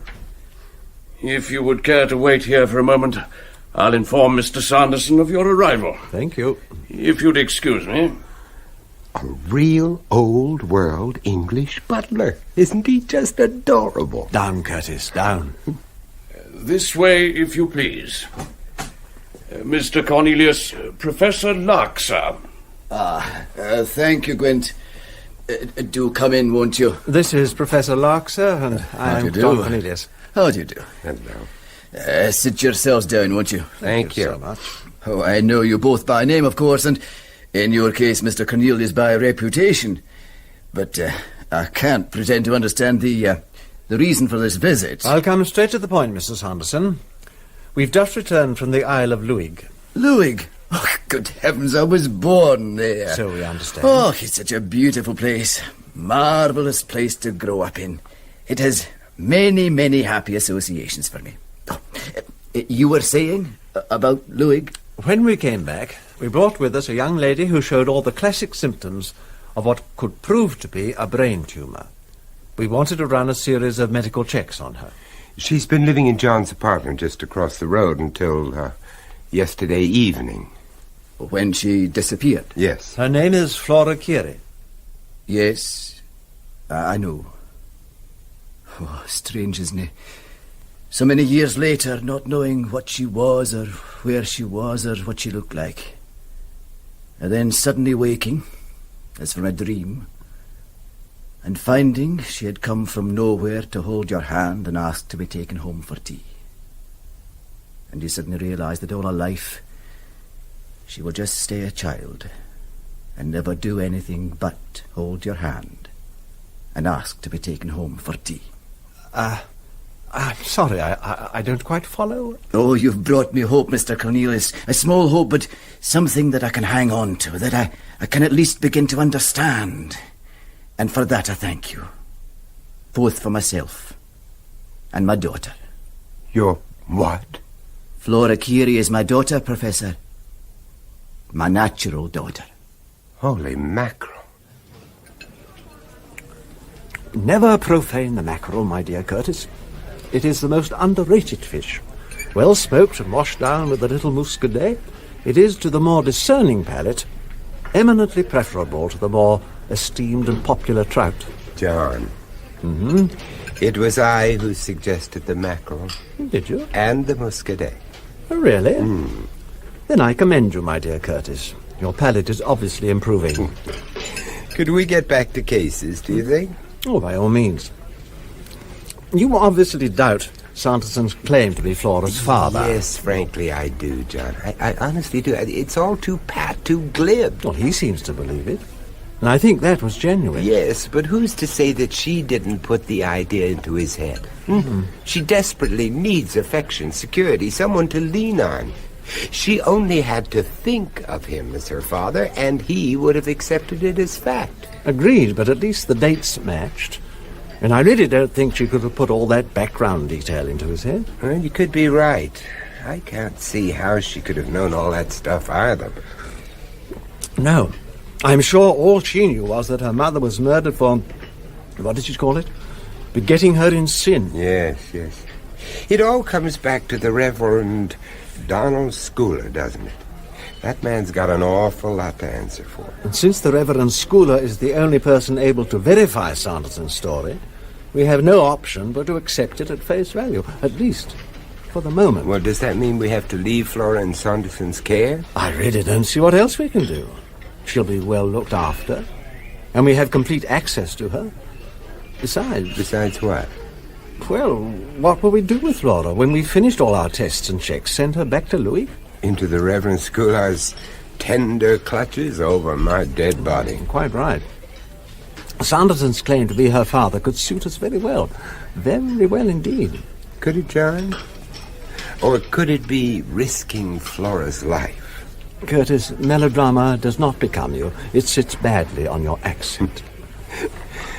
Look now, honestly, seriously, there must be a controller behind Sanderson. It doesn't necessarily follow just because Sanderson is a mutant. No, but it's possible and you know it.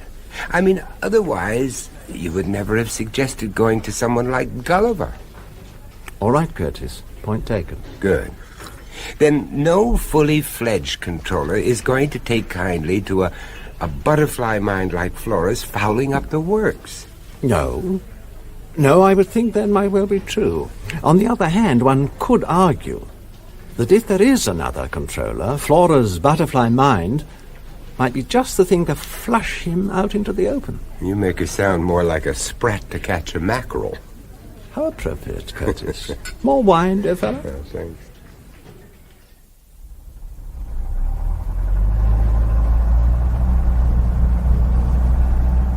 Well, John, once we get back to the flat, what's our next step going to be, To amuse Flora. Poor Sanderson seems most anxious for us to maintain our professional interest in the girl. Yeah. And we certainly want to keep her under observation. Absolutely. So it might be a nice gesture if you were to invite Flora to do a little sightseeing. Me? Why me? Or why not? It's much more likely that you would want to see the sights than I would. After all, you are a foreigner. Xenophobia ill becomes you, John, though it does sit well enough on that accent. I thought the changing of the guard might be appropriate. Buckingham Palace? No, Horse Guards Parade. Then I thought we might perhaps pop in for morning coffee with Colonel Gulliver. His office is quite close by. And here I was thinking Machiavelli was dead.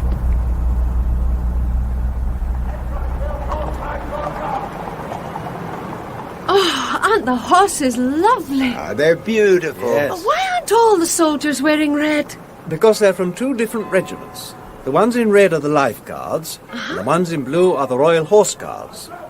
Or is it the other way round, Curtis? Why ask me? They're your soldiers, John. Oh, no. What's the matter, Flora? Someone's looking for me. Oh, come on, Flora, relax. Look at the soldiers. They're so pretty. I think striking would be more apt. I want to go home. But we've only just arrived. Someone's looking for me. Nonsense, Flora. I'm frightened. I want to go home. Oh, no, come along, Flora. Don't be so silly. You're imagining things. That doesn't reassure me one whit. Please. John, why don't you take Flora, go see our friend Gulliver, huh? And what do you propose doing? Well, I'll hang around here and make sure that no one is following her. Following? Oh, come on, Curtis. Oh, please, I must go home. You know, John, as well as I do, that Flora has an unfortunate habit of being right about these things. Anyway, it might even be the first of your mackerel. Please. Do as I suggest, please, John. Take Flora to see Gulliver. If anyone is following her, there's no way he can cross a street as wide as Whitehall without showing himself. And if he does? Well, then I'll follow him, of course. Oh, very well. Come along then, Flora. Oh, thank you.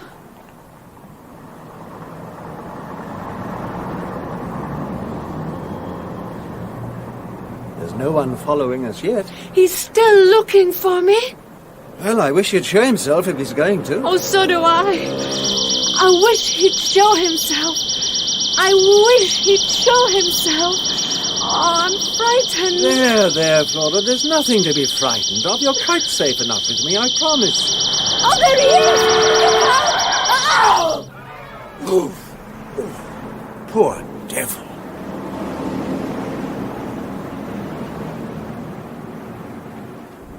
Slight concussion, contusions on the face and arms. Nothing serious, Colonel. Where is he now? In the hospital, presumably. They took him off in an ambulance. And you think he was following you? Following Flora, Colonel. I'm sure of it. He was looking for me. He was the one. Well, he wasn't one of my men. His name was McBinney. How do you know that? Well, we checked his identity before they put him in the ambulance. Well, I don't have anyone of that name on my staff. The police on the Isle of Luig have a sergeant by that name. This wasn't the same man, though. No, but... There's lots of McBinneys on Luig. Miss Curie, is there any reason at all, why anyone from Luig should be looking for you? To take me back. Flora, listen to me. Did you want that man, McBinney, did you want him to cross the road? I wanted him to show himself. I didn't mean to hurt him. I wanted him to show himself. It's all right, Flora. Really it is. There, dear. You said you wanted him to show himself. Well, so I concentrated and willed him to. I didn't know he'd get hurt. Stop this silly charade. I don't believe a word of it. It's all some damn fool prank. I'm surprised at you, Cornelius, a man in your position. And you, young lady. I don't know what you hope to gain from all this nonsense. I want to go home. I'm sure you do, but you're not going. Take me home. You're not going anywhere till we've got to the bottom of this tissue of ludicrous lies. Take me home. Sit down. Steady on, Colonel. There's no need to adopt that tone. I shall adopt whatever damn tone I please. Take me home. And you can stop that snivelling. Oh, come on now, Flora. Be a good girl and keep quiet. Take me home. I want to go away from here. Yes, I know, Flora. Just leave it to old Uncle Cornelius. Eh? He's going to talk our way out of this, aren't you? Am I? Well, you've certainly got some explaining to do. Take Sir? me home. Brigadier Sherman. Take What can I do for you, sir? home. But, sir... Forget it, Colonel. There's nothing you can do but watch. We can go home. We can go home. Please. We can go home. We can go home. We can go home. Where's he taking her? Home, by the sound of it. We'd better go after them. You go, John. You might be able to sweet-talk her into switching off. And you? I'd better stay here. I've got some explaining to do. Do your best. Okay. Would you mind filling me in? What exactly is going on round here? Well, to put it simply, Flora's been sending out telepathic distress signals, and your gallant brigadier answered them. You mean... I do. And it couldn't happen to a nicer man. But the brigadier's the head of the department. Well, in that case, Colonel, the department's got quite a headache. You should have seen poor Gulliver's face, John. It was a picture, an absolute picture. And so was Sherman's. He was halfway down the corridor when I caught up with him, and he couldn't understand what he was doing there. He was terribly concerned about himself. Anyway, it's an ill wind. Is this our street? Yes, your father's house is just down there on the left. Oh, where are the ambulances? Ambulance? She's right. There is an ambulance. And the police. Stop here, driver. Very good, sir. Now, Flora, you stay with Uncle Cornelius, and I'll just go and see what's going on, huh? All right, stand back there, please. Come on, move along if you would. There's nothing more to see. What happened, officer? And that's what we're trying to find out, sir. But why the ambulance? Because someone went and got themselves shot, didn't they? Now, come along now, it's all over. But who, officer? Who's been shot? They're bringing him out now, sir. Let us know if he's a friend of yours, won't you? Now, come along now. Stand back, if you please. Let the man breathe a little. Oh, my God. It's Gwent. Gwent? Who's he? Saunderson's butler. What? Well, now you understand why I was hustling you and Flora away from there. Yes. Well, I couldn't say much in front of her. No, of course you couldn't. It could have set the whole Clockwork Orange ticking all over again. My word, yes. It's a rum business, this. You can say that again. Well, cheers. Cheers. Where's Flora now? Staring out of her bedroom window, waiting for her father, for Sanderson to come back. Well, it shouldn't be long now. Apparently he went down to the police station to make a formal statement. Those things can drag on for hours. Wonder if Gulliver's heard the news. Does the left hand ever knoweth what the right hand doeth? No, it doesn't. That's the British definition of security. I'd better go and phone him. You do just that. Oh, hello, Flora. Hello, Uncle Cornelius. Go on in. I'll be with you in a second. Just have to make a phone call. Hello, Flora. Hello, Professor. Your daddy not back yet, huh? Well, he came back just now. Oh, good. That'll make you happy. Well, yes, he came in a big car. There were 2 other men with him. Oh? Yes, there were 2. Well, they were just policemen, probably. Policemen? Only to look after him. Your daddy's a very important man, you know. Oh, yes. Anyway, let's go tell Mr. Cornelius the good news, huh? And then we'll take you home. I'd be most grateful if you After would you. tell him that. Bye. Well? He wasn't there. Well, Saunderson's just got back. Oh, damn. Well, I thought I'd just walk her across. Huh? Righto. John Cornelius? Ian Sanderson speaking. Is Flora with you? Oh, yes, she is. Hold on, Curtis. She was just about to leave. Well, I'd rather she didn't. Not just at the moment. The place is in a bit of a shambles. Yes, I imagined it would be. I don't want her to see it like this. It might upset her. I can understand that. Don't concern yourself about her. Perhaps you'll let us know when you'd like her to come back. Yes, I will. Thank you. Not at all. By the way... Yes? There are 2 men on their way over to you now. Policemen. Oh? They want to talk to Flora about the business here this afternoon. Someone broke into my flat, damn near killed my butler. Yes, so I heard, but Flora knows nothing about it. She was with us all the afternoon. Yes, I told them that, but they insist. They seem to think Flora was the intended victim, not Gwent. Cornelius? They could very well be right, Mr. Sanderson. They could very well be right. I'll ring you later. Goodbye. Goodbye. That's odd. What is it, John? Sanderson said there's a couple of policemen on their way over to talk to Flora. So? It must be them already. Well, I suppose I'd better let them in. No. What? No, don't let them in. But they're only policemen, Flora. Don't be silly. No, don't let them in. Don't let them in. Oh, keep them out. Keep them out. She's putting the chain on the door, Flora. They're going to kill me. They're going to kill me. John, she means it. Quick, phone Gulliver. I did. He's not there. Well, we mustn't let those men in. They're going to kill me. They're going to kill Now, me. calm down, Flora. Calm down and concentrate. They're going to kill me.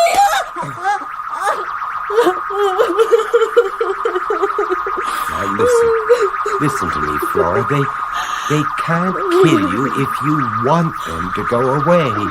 Now, will them to go away. I can't. Make them go away, Flora. I can't. Oh, come on. You can do it if you want to. I can't. I can't. I won't go. Flora, try. I am trying. Come on, Flora. It's not working. Come on. It's not working. They're going to kill me. Oh! Get down, Flora. Get down. Now, keep down, Flora. Don't move. Flora, are you all right? Flora. What? Flora's dead. I can't believe it. Such a waste. Yes, John. But now you have to believe that there is another controller. Right here. In London.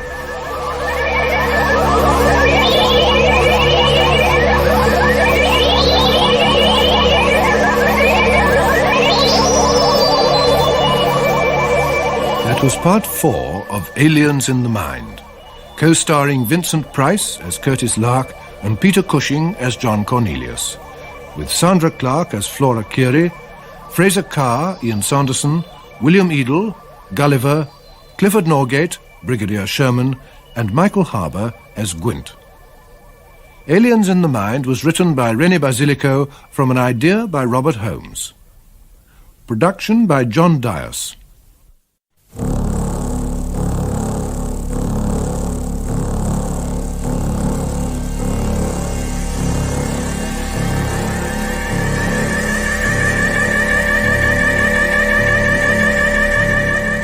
Aliens in the Mind.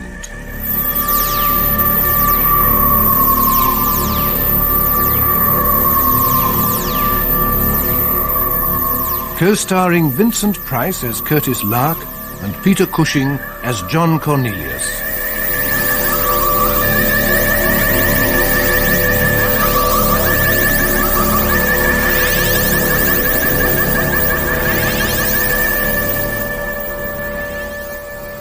Lark and Cornelius have established the existence of another colony of mutants, this time in the heart of London. Flora Curie unwittingly identifies two of them, the brigadier in charge of security at the Home Office, and an MP, Ian Sanderson, who later admits to being Flora's real father. But a new group of mutants surely means another controller, and Lark and Cornelius hope that with Flora's help they can uncover him. Instead, Flora is murdered. No. What? No, don't let them in. But they're only policemen, Flora. Don't be silly. No, don't let them in. Don't let them in. Oh, keep them out. Keep them out. She's putting the chain on the door, Flora. They're going to kill me. They're going to kill Now, me. calm down, Flora. Calm down and concentrate. They're going to kill me.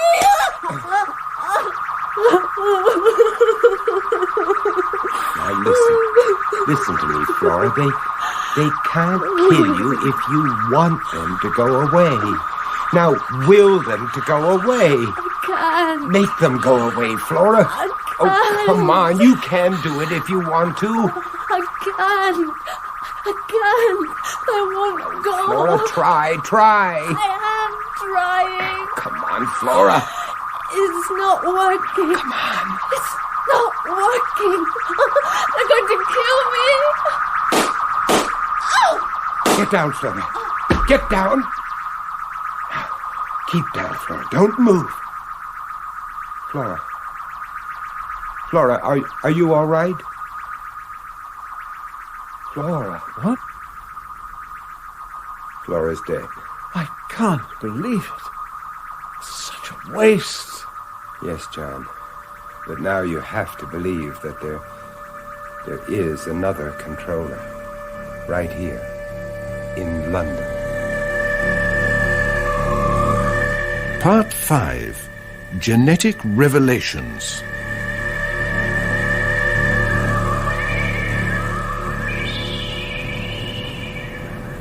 Forasmuch as it has pleased Almighty God in his great mercy to take unto himself the soul of our sister Flora, here departed, we therefore commit her body to the ground, earth to earth, ashes to ashes, dust to dust, in the sure and certain hope of the resurrection to eternal life, through our Lord Jesus Christ.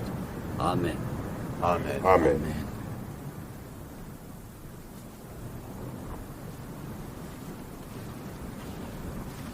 Poor Flora. I feel sorry for Sanderson. To discover his daughter one week and bury her the next. If she really was his daughter. John, Curtis. He's coming over. Oh, thank you both very much for being here.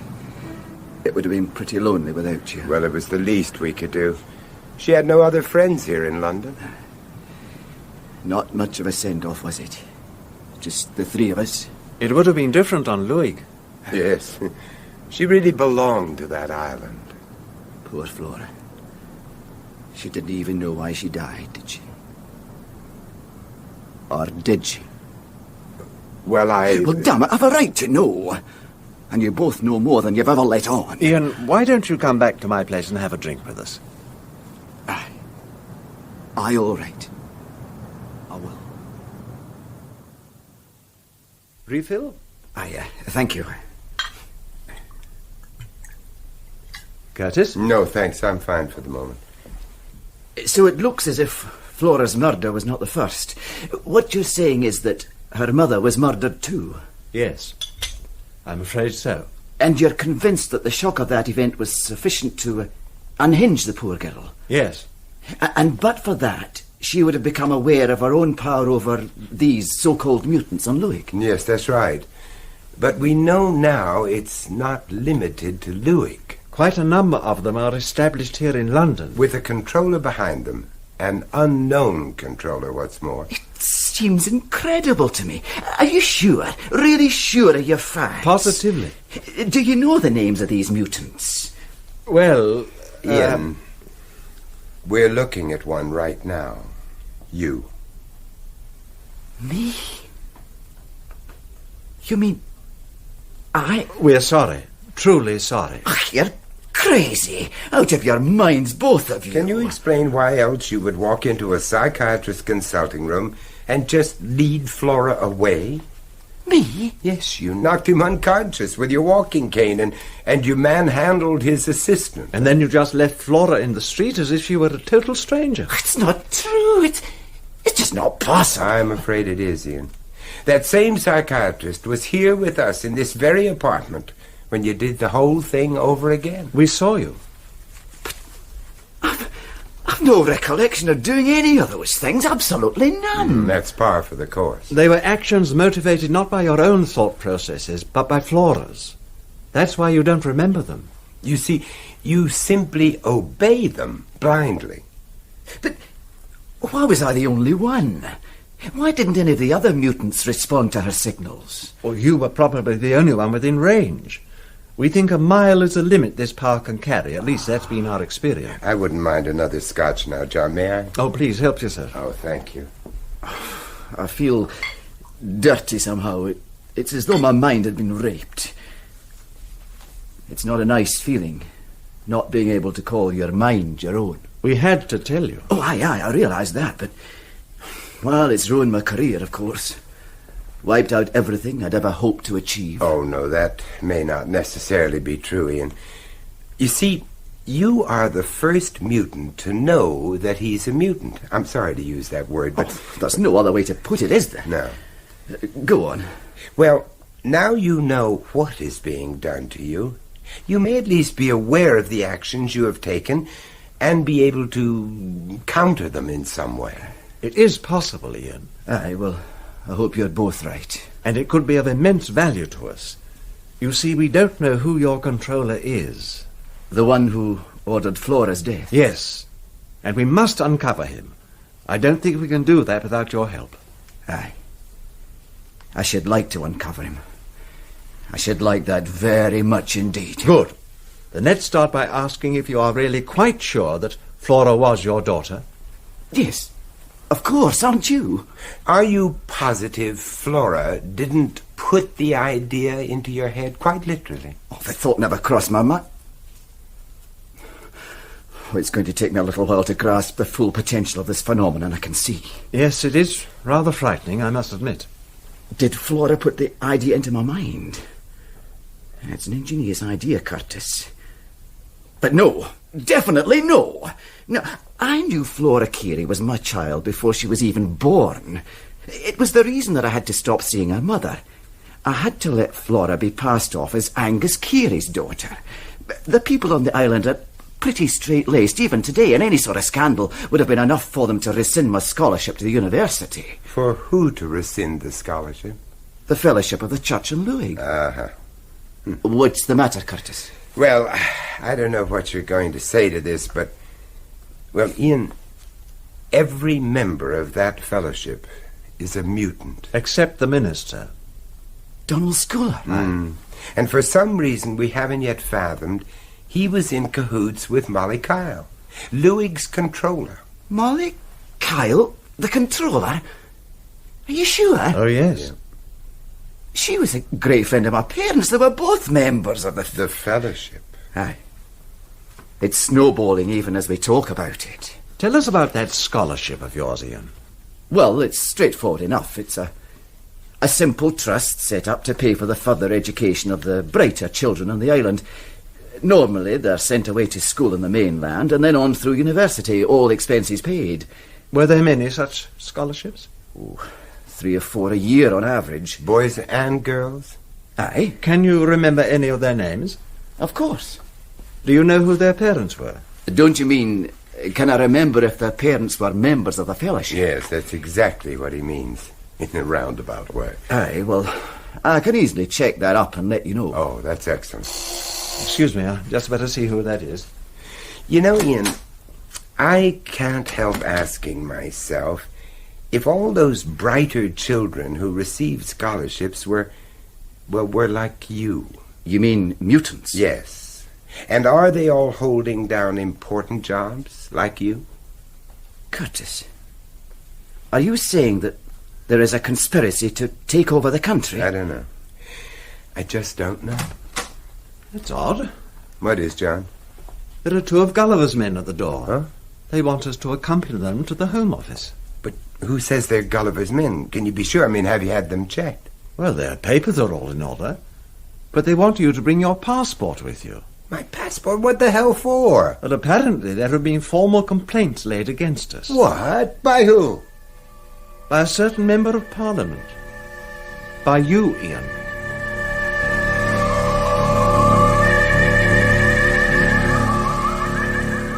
It is my duty to inform you, Professor Lark, that as a result of formal complaints laid against you, Her Majesty's government regrets that it has no alternative but to invite you to leave the country within 72 hours. What? I must ask you to surrender your passport. It will, of course, be returned to you at your point of departure when you finally leave the country. I must protest, sir. I protest in the strongest possible terms. You are in no position to protest, Mr. Cornelius. Your own activities appear to have brought you perilously close to breaking the Official Secrets Act as it is. Official Secrets Act? Not to mention your own code of medical practice. Or do you call it medical ethics these days? Ethics? What on earth are you talking about, man? In your particular case, Mr. Cornelius, I would have thought it unethical in the extreme for a brain surgeon to publicize the name of a patient in the national press, especially when that patient is a senior government official holding a politically sensitive appointment. You can't mean Ian Sanderson. I mean Brigadier Sherman, sir. Who? Oh, you remember, John, that gold-braided blimp who came blundering into Gulliver's office? Oh, him. Well, in that case, sir, I can state without fear of contradiction that Brigadier Sherman is not, repeat, not, one of my patients and never has been. That only compounds the situation as far as I can see. But I don't even know the man. Only laid eyes on him once in my life. Oh, forget it, John, forget it. They've got the drop on us. Your passport, Professor Lark, if you please. All right, there, take it. Thank you. Here's your receipt. This is preposterous. I warn you, sir. I intend to take this matter to the highest possible authority. I assure you, Mr. Cornelius, this matter has already been to the highest possible authority. We've been well and truly set up, John. We've just got to grim and bear it. I don't know whether you gentlemen were hoping to perpetrate some sort of political hoax, but I'm bound to advise you that the allegations you've made against Mr. Ian Sanderson are so vicious as to invite legal action on the most stringent terms, were they not so outrageous, so impossible as to read like something, well, like... Science fiction. Precisely. Not so long ago, they were saying the same thing about getting a man to the moon. I'll get Major Manson to see you out. Yes, sir. Oh, Manson, perhaps you'll be good enough to escort these gentlemen safely out of the building. Certainly, sir. This way, gentlemen. Thank you. 72 hours, Professor, that's all. And please be so kind as to advise us of your time and place of departure. Pompous idiot. Cool it, John. You'll burst a blood vessel. Well, I ask you. This way. Colonel Gulliver would like a few words with you. Good. I've got a few choice words I'd like to say to him. Coffee? Strong and black. There you are. Thank you. Cornelius? Same for me, if you please. Sugar? Please. Yes, I'm sorry about all that. So you damn well should be. Thanks. Oh, what else can I do? Once Ian Sanderson's complaint came in, the fat was in the fire. I find it a little surprising, to say the least. This morning I felt sure he was on our side. I think he may well be. He phoned as soon as you'd been picked up. I don't know where he got my name from. From us. He almost certainly heard John say it was your men at the door. Anyway, he told me he hadn't laid a complaint against either of you. He suggested the whole thing was either a mistake or at least a misunderstanding. Well, we still can't afford to take Ian for granted, John. He may want to be on our side, but he's still a mutant. You think he might have been under orders to make that complaint? Almost certainly. The interesting part is that he seems to have pieced it all together when we were picked up and reacted accordingly. Just as you hoped he would. Well, at least it's a hopeful sign. Yes. Now, what about this ridiculous newspaper story, Colonel? That really has put the cat among the pigeons. Yes, I'm sorry about that, too. I'll be lucky if I'm not hauled up before the BMA for that little nonsense. And what about me, being booted out of the country like an enemy alien? Well, that was something I hadn't foreseen, I must admit. Do I understand you correctly, Colonel? I should think so, Professor. You're nobody's fool. It was you who gave that story to the press? Yes. But why? Quite simply because I happen to believe your story 100%. I also believe that the two men who killed Flora were almost certainly mutants acting under orders. Under whose orders? That's the point, isn't it, Professor? But before I could come to grips with that, I had to deal with another problem much closer to home. Brigadier Sherman? Yes. Sherman is the head of this department, and my immediate superior. And a mutant? Undeniably.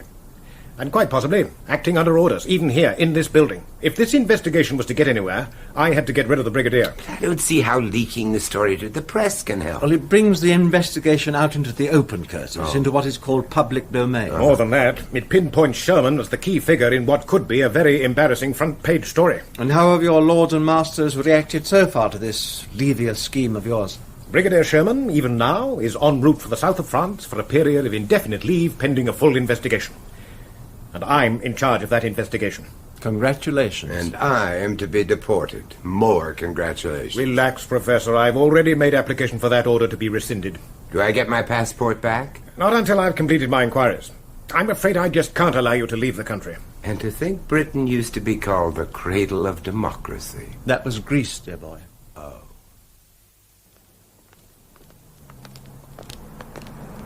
I'm glad to get out of that place. It was beginning to feel like Sing Sing at one stage. I've never been there, but I think I know the feeling. Oh, there's a newsstand over the road. Oh, you want to read about what they said about Sherman, huh? No, I want to make sure they've kept my name out of it. Otherwise, we'll be up to our ears in reporters for the next few days. I won't be a minute. Okay. John, look out! John!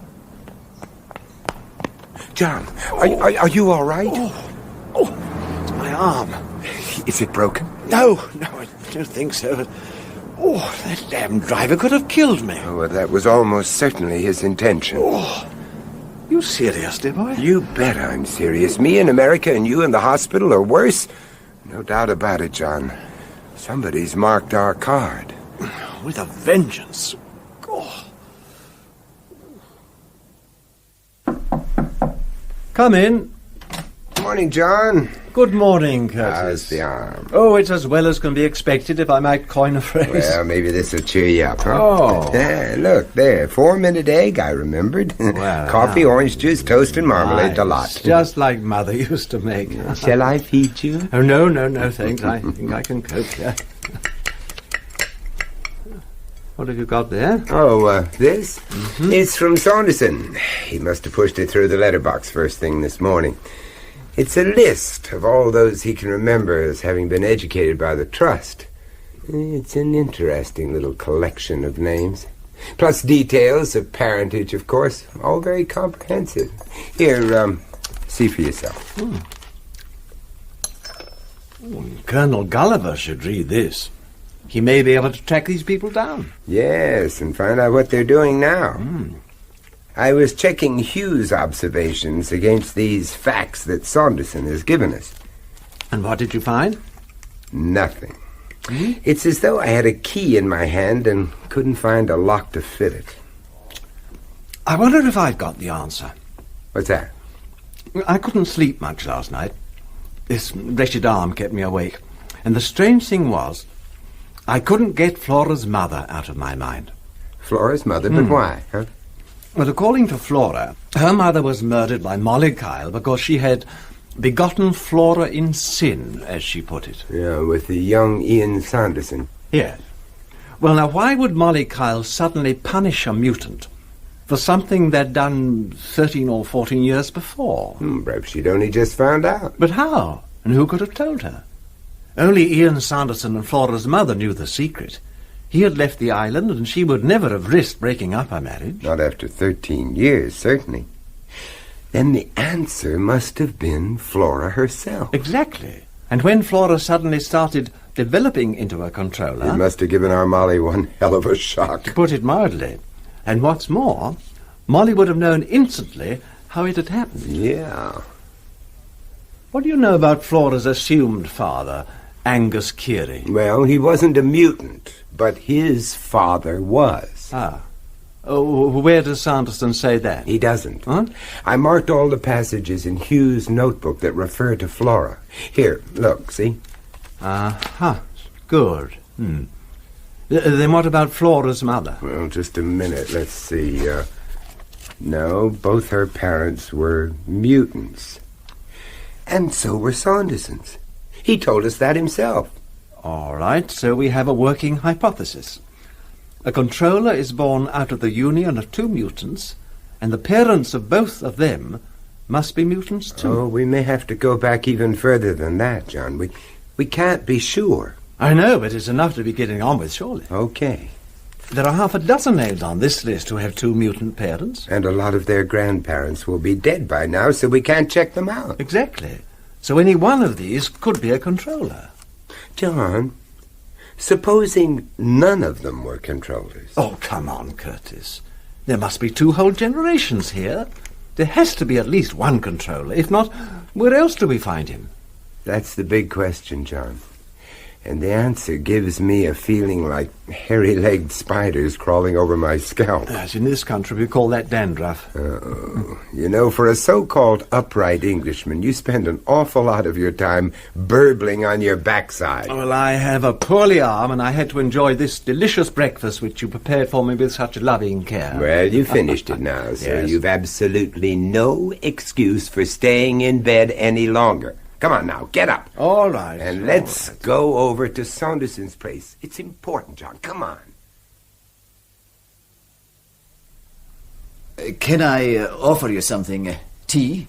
Coffee? Not for me, thank you. I've had breakfast in bed. Well, what is it that brings you here in such a hurry? We want some information from you.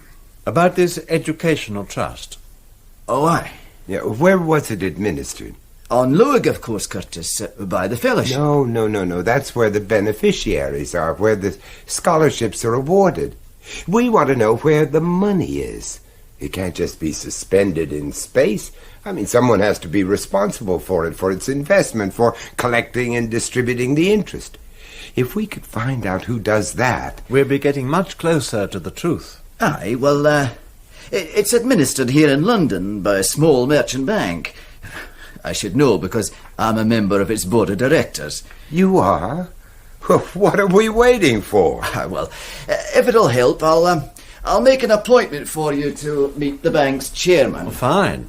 Well, on our way, we might as well drop in at the Home Office and leave that list of names with Colonel Gulliver. Right. Oh, by the by, Yeah?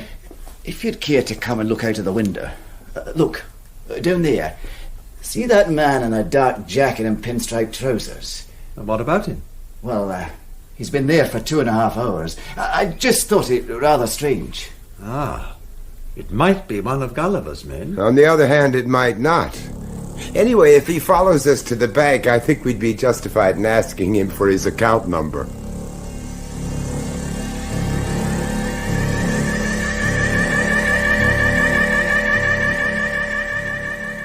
If you wouldn't mind waiting in here for a few moments, gentlemen. Sir Graham McCludden has someone with him at the moment, but he ought to be free directly. Thank you. Thanks. Oh, I hate having this floor-to-ceiling glass all round. So do I. Makes me feel like a goldfish in a bowl. Or a germ under a microscope. Oh, really, Curtis, you have an uncanny knack of lowering the tone of any conversation. Well, it can often be quite beneficial to get back to basics. Oh, dear, you're obviously about to expound another of your extraordinary theories. Oh, wily Uncle Cornelius. Get on with it, then. You know, it just dawned on me that we've been looking at this education trust as something which has developed quite naturally out of the situation on Luig. I thought we were all agreed on that. What, from one tiny island? A few hundred simple, hard-working, God-fearing crofters organizing this fellowship, this education trust? Oh, it's all too much, John. It's far too much. What's the alternative?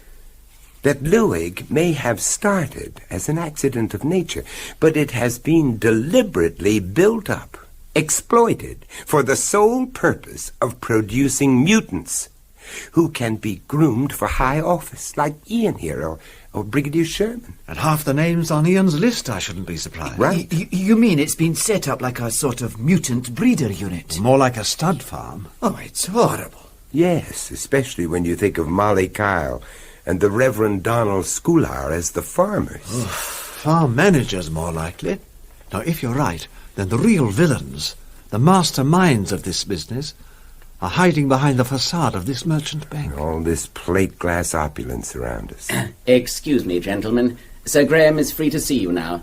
If you'd kindly care to step this way. Oh, just a minute. Who was that who just came out? That was Sir Graham's last appointment, sir. The Reverend Donald Schoolar. There he is now, sir, just going towards the main door. Do you know him by any chance? Oh, yes. We know him all right. And the man he's talking to now. Oh, do you, sir? That's Sir Graham's chauffeur. But he's the man who's been waiting outside my flat for 2.5 hours. And sure as hell he wasn't waiting for a bus.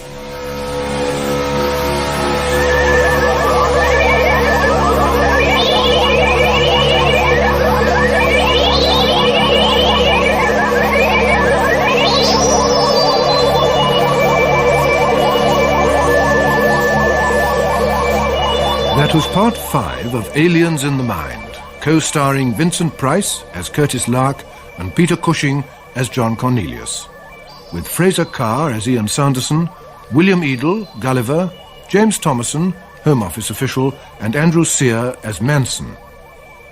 Aliens in the Mind was written by René Basilico from an idea by Robert Holmes. Production by John Dias.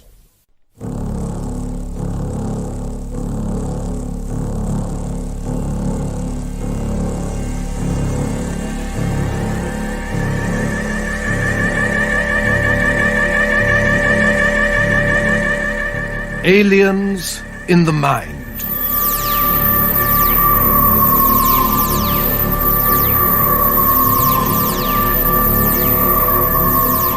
Co-starring Vincent Price as Curtis Lark and Peter Cushing as John Cornelius.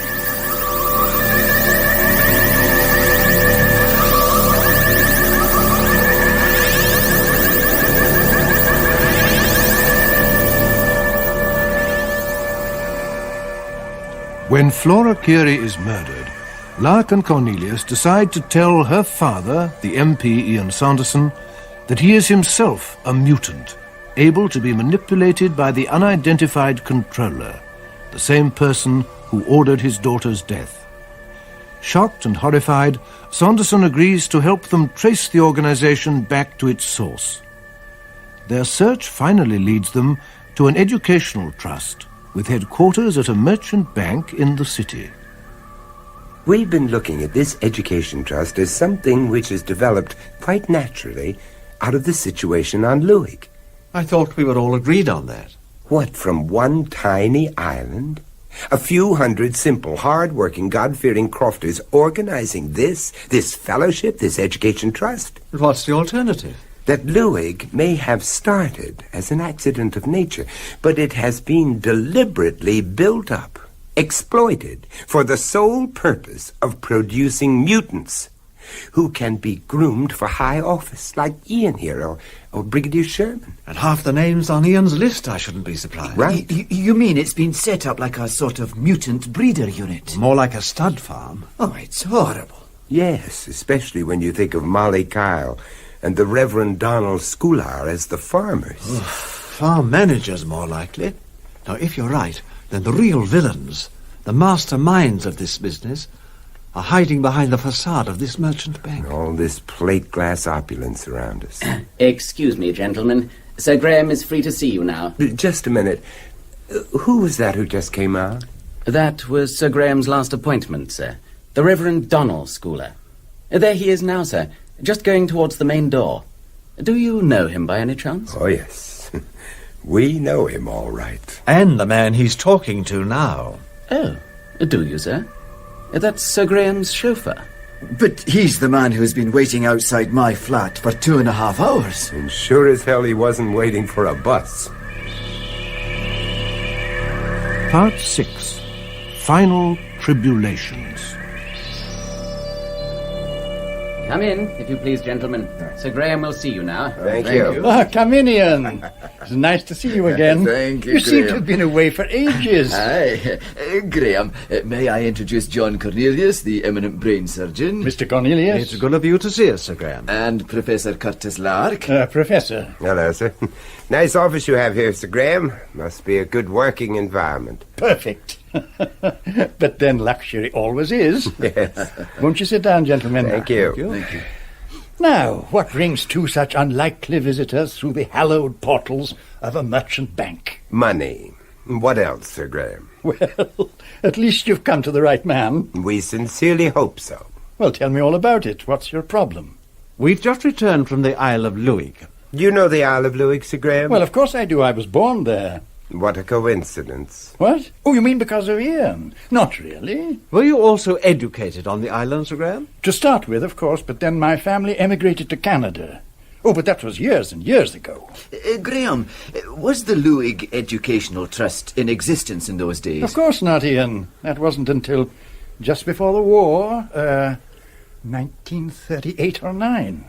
Could you tell us who established the trust? I did. It's always been very much my own private... benefaction? Yes, something like that. Uh-huh. In gratitude for all the favours received. And in lively expectation of further favours to come. Oh, that's a nice turn of phrase you have, Professor. Well, it's not original, I'm afraid. Indeed not. I believe it was first said of King John. Oh, you know everything. Sir Graham, do you know anything about the island sickness? Island sick... What island sickness? On Luig, Graham. Oh, that! Oh, that's nothing much. Nothing much. Do you realize that the incidence of mental disorientation in the young is higher on this one tiny island with a population of a few hundred than it is in the rest of the United Kingdom? You call that nothing much, Sir Graham. It's the biggest nothing much I've ever heard of. Put like that, Professor, I might agree it sounds horribly impressive. But as I understand it, this sickness is no more than a passing phase, like growing pains. The point is, Graham, that whatever the sickness is, it didn't turn out to be a passing phase with my daughter. I didn't even know you had a daughter. No. I think I'd almost forgotten it myself. Until last week. Why, what happened last week? My daughter was murdered. Murdered? My poor Ian. I had no idea. Oh, but this is awful. Terrible. I can't tell you how appalled I am. Don't you want to know who did it? Oh, yes. Yes, of course I do. So do we. It was two complete strangers. Strangers to us, that is. But why, Ian? In God's name, why? We hoped you might hazard a guess, Sir Graham. I don't know why you should think that. Don't you? Anyway, the point is that I'd like to make some sort of lasting memorial to her. Of course you would. What I had in mind was some sort of grant to allow proper research into the causes of this island sickness. On Luig? Where else? It sounds a marvellous idea. We thought you'd like it. And I was wondering if you'd be prepared to let the Trust sponsor it. The Trust? Now, why not, Sir Graham? Isn't the aim of the Trust to improve conditions for the islanders? Well, yes. In a way, I suppose. Well, believe me, this would improve their lot. A lot. Oh, excuse me a moment. Yes, Charles? Lady McCladden has arrived, Sir Graham. Oh, ask her to wait just a few... No. On second thoughts, ask her to come straight up. Very good, Sir Graham. I hope you don't mind, gentlemen. I'm meant to be taking my wife to lunch. Not at all. Oh, it's ages since I saw her last. Is your wife also a native of Luig, Sir Graham? Oh, no. She was born in Canada, actually. That's where I first met her. But she does take a great interest in affairs on the island. Oh, yes, indeed. She'll want to know a great deal about this suggestion of yours. Oh, I'm sorry, dear. I didn't mean... No, it's quite all right, dear. Come on in. Well, if you're sure. You know Ian, of course. Of course. It's been so long, I'm in danger of forgetting what you look like, Ian. Now, let me introduce you to Mr. John Cornelius, the brain surgeon. Mr. Cornelius? How do you do, Lady And McClellan? Professor Curtis Lark. You're not Curtis Lark, the author, are you? Well, I do write the odd book or two, ma'am, yes. I've just read one of them. Well, thank you. I'm gratified to find I'm not my only reader. No, seriously. I find your predictions of the future use of telepathy and telekinesis quite fascinating. Yes, it is a fascinating subject. And not a little frightening. Oh, forgive me, I've obviously broken up something terribly important. On the contrary, your arrival could be quite opportune. Yes, sit down, my dear. Here. We hope you might be able to persuade Sir Graham to support our scheme. It's a modest medical research grant. Well, that seems a worthy enough cause. What do you intend to research? Mental illness, Lady McClellan. On a tiny Scottish island called Luig. Luig? But there's no mental illness on Luig. Oh, but there is, I assure you. The so-called island sickness is almost approaching an epidemic. They want the trust to sponsor the idea. If they're serious, why not? It sounds a marvellous idea. That's what your husband said. Exactly what your husband said. Word for word. Of course, we'd have to put it to the other trustees. Oh, I thought it was a private trust. Graham did say... That he set up the trust? Oh, he did. As agent for the trustees.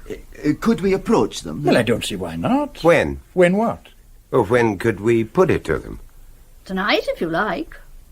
Well, Graham and I are both trustees, and the chief executor is dining with us. 3 gives a quorum. Well, then you'd better come to dinner. You can put your proposition en masse. What, all 3 of us? Why not? The more the merrier. Well... What a splendid idea. We'd love to come, wouldn't we? Yes, I guess we would at that. I'll make it 8 for 8:30 then. We'll send a car for you. Then you won't have to worry about driving home. That is most awfully kind of you.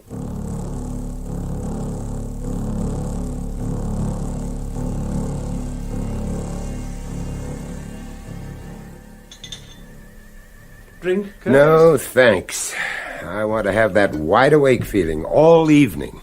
You have a suspicious mind, dear boy. I don't expect it'll be anything but a perfectly ordinary dinner party. Yes, except that we could find ourselves playing footsie with a controller.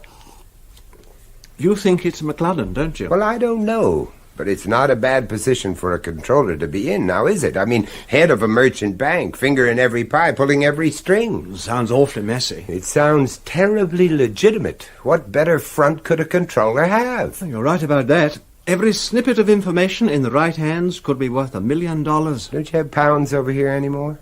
Oh, yes. But they're not the same as those we used to know and love. How does my bow tie look? Terrible and tired. Why did you buy a clip-on like mine? Oh, that's most uncivilized. Besides, I'd be terrified of it falling into the soup. Well, it might improve the taste. Now, who on earth's that? Want me to get it? No, I'll go. All right, I'm coming. Oh, Major Manson. May I come in? Yes, of course. Go straight through to the Phew, toilet. the smell of camphor. It's Major Manson. Good evening, Professor. Oh, good evening, Major. Will you join me in a drink? Scotch. Straight? A little water, please. Okay. I thought you weren't going to drink tonight, Curtis. Well, I changed my mind. This monkey suit of mine smells so much of mothballs it's making my eyes water. You should give that jacket a good brush. Does that get rid of the smell? No, but it scares the hell out of the moths. I say. Never mind us, Major. Here you are, Major, and here's to you. Cheers. Why don't you take the weight off your feet and tell us the news? Well, you've certainly stirred up a hornet's nest. Colonel Gulliver's with the Home Secretary now. Well, I'm glad to see someone's taking us seriously. He's taking the whole show very seriously indeed. Regards it as a full-scale attempt to subvert the government of this country. Yeah, but the question is, who by? Perhaps we'll find out at dinner tonight. Excuse me. Find out what? Who's behind it all?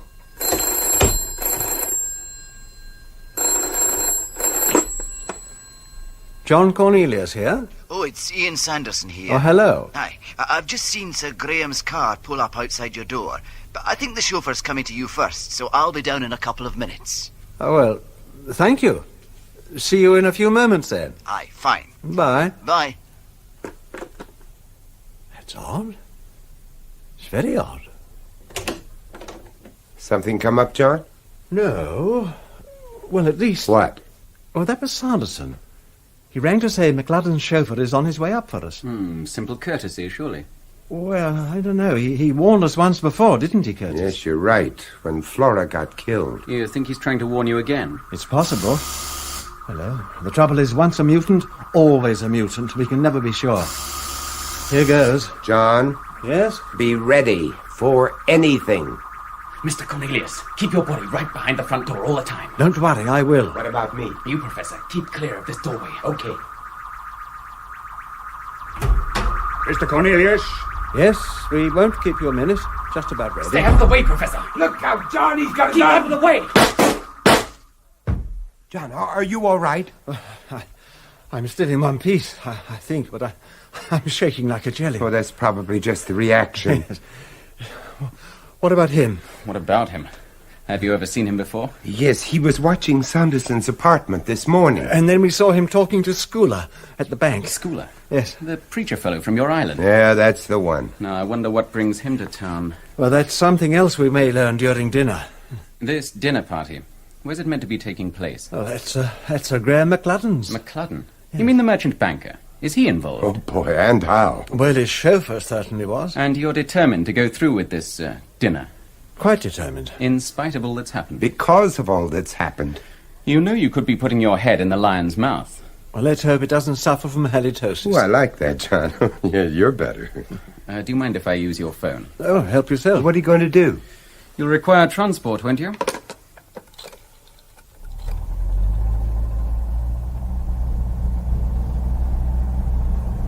But where's Sir Graham's chauffeur? Oh, what's happened to him? Why don't you tell us? We were actually ready when you phoned, and then we stood around waiting for nearly half an hour. That's strange. Very. Especially as the car was still parked in the street. I presume it was Sir Graham's car. Oh, I'm sure of that. Well, I can't think of any place the chauffeur'd go without his car.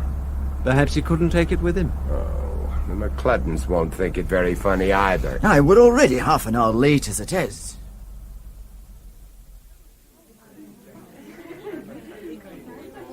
Mr. Ian Sanderson, Mr. John Cornelius, and Professor Curtis Lark. Oh, I thought you were never coming. We very nearly weren't. Well, what happened? Did the car not arrive in time? Oh, no, the car arrived. But the chauffeur didn't. Oh, well, perhaps he ran out of petrol. Now, why couldn't we have thought of that? Let me introduce you to the chief executor. Good evening, Professor. You? Reverend Schooler. Mr. Cornelius. Of course, you know my cousin Donald, don't you? Cousin? I had no idea you were related. Oh, a long way removed, I'm afraid. I'm bound to say I am surprised to see you again, Professor. Yes, I can imagine. Do you think we could all go through to dinner now? I think they're ready to serve. So what's this nonsense I hear about you wanting the Trust to sponsor some newfangled scheme on the island, Ian? Oh, it's hardly a nonsense, Minister. I want to set up a research grant as a memorial to my daughter. Oh, aye, Flora. I heard about that. Very distressing that must have been. More than you can know.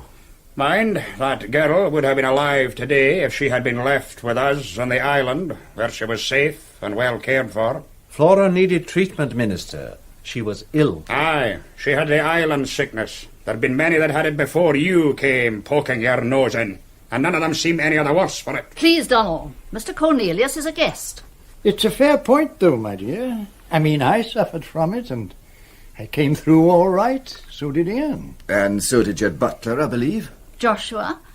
Yes, I think he did. Also, apparently, the entire fellowship on Luig. What makes you say that? It was the price of the ticket. What? He means that was the reason for joining the fellowship. How do you know that? From the things Flora said. And from what Sanderson has told us? Ian? Yes. And from Hugh Dexter's notebook, of course. What notebook? We found no... No what, Minister? I'm just surprised that anything could have survived that fire at Dr. Dexter's house. It didn't. We had the notebook in our pocket by then. And it told us everything he had discovered before he was so rudely taken from us. Joshua, serve some more wine, if you please. Very well, milady. What was it that this Dexter fellow discovered? Well, he discovered that, owing to some strange genetic mutation of the brain, many of the islanders, myself included, could be controlled the way a robot can be controlled. But anyone with the ability to transmit instructions telepathically. Ian, what's got into you? Ian, listen to me. A man in your position must have and must keep the confidence of the general public. Whatever you believe or think you believe, you cannot afford to talk like that, even in private. I can't afford to be a slave to somebody else's ambitions. A politician must be his own master, Sir Graham. That was extremely well said. Well, I'm only a banker. I may be a bit naive about these things, but if Ian and others like him have been turned into slaves, who are you accusing of being the masters? Flora Carey, for one. Ian's daughter? Oh, but that's preposterous. Yeah, we keep coming back to that poor wee lassie, don't we? And we're going to keep coming right on back to her. She was the only flaw in the pattern, wasn't she? I must say, Professor, this is even more intriguing than your book. And a damn sight more far-fetched. Oh, no, Sir Graham. You see, we've discovered the exact genetic combination that will produce a mutant child. A slave, as you call it. What we don't know is the exact genetic combination that produces an infant controller, one of your masters. We were hoping one of you would enlighten us. Why us? Well, I suggest you direct that question to someone who breeds thoroughbreds. It's not so far removed, Sir Graham. We're talking about another form of selective breeding. Very selective, and to the point of not pairing people who might produce unwanted controllers, like Flora Carey. Only her mother ruined everything by having an affair with Ian. I've never heard such nonsense. I told you, Graham. It's not nonsense, and you both know it. In the end, it was the reason Flora had to be killed. Wasn't it, Sir Graham? What? You had one controller too many, didn't you? Aye, and now we've got a pair of meddling busybodies. That's enough, Donald. There's no point in abusing our guests. They're intelligent men, after all. They must realize their predicament by now. What predicament? Oh, of course. Curtis, I'm sorry. I should have realized. You should indeed, Mr. Cornelius. Aye, with all your fancy training, and you couldn't work out that it might be another woman. If there's still any doubt in your minds, just watch. Listen to me. Concentrate. Concentrate. Look around you, gentlemen. Ian Sanderson, my husband, the butler. Aye, and a whole house full of servants besides. Look at them carefully. Don't you notice something strange? Their blank looks. Not one of them has a thought in his head except to carry out my instructions. Lady McLudden? Who'd have thought it? Well, you should have done, especially after Flora and my sister. Your sister? Molly Kyle. Molly Kyle was your sister? What were you trying to do, Minister? Keep it in the family? Aye, something like that, Professor. Huh. And you were just riding on her coattails. Power by proxy. It figures. Pity you didn't figure it earlier, then. That was your big mistake, Professor. What do you intend to do with us, Lady McLudden? Well, I have only to will that you should be taken out and killed. And you will be. With a chorus of zombies chanting, "Kill him, kill him." No, they don't have to chant. You can have it in complete silence, if you like. Could we have them praying for our eternal souls, just to keep the minister happy? The time for the wisecracks is well past, Professor. Outside now. And please, let's not have any unpleasantness. It would be such a pity to ruin such a delightful, An informative evening. Oh, yes, of course, and blood stains are so rough on the carpets. Precisely, Professor. I knew you'd understand. Perhaps you would precede us into the garden, please?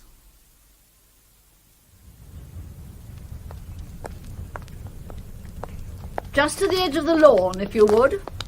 That's far enough. What now? Now we wait for the helicopter. It shouldn't be more than a few minutes. The bank own an air taxi service. Sir Graham often uses it to get him to the airport. Is that where we're going? Yes, Professor. We booked a flight to New York for you. And Cornelius and Sanderson were going to see you off. Were going to see me off? Yes. Unfortunately, the helicopter crashed, killing all the passengers. What about the crew? The pilot's one of my mutants. He'll do what I will him to. You mean he'll just kill himself, like some kamikaze pilot?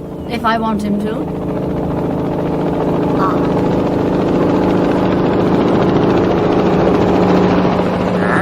Right on time. It's no good looking round, Professor. There's no way out. Nowhere to run to. Even if I did run, Lady McLadden, I've no doubt you could will a whole army of zombies into catching up with me. That's right, Professor. How many zombies do you control, anyway? All right, Lady McLadden, stand quite still. The party's over. Manson. And about time. Kill him. Kill him.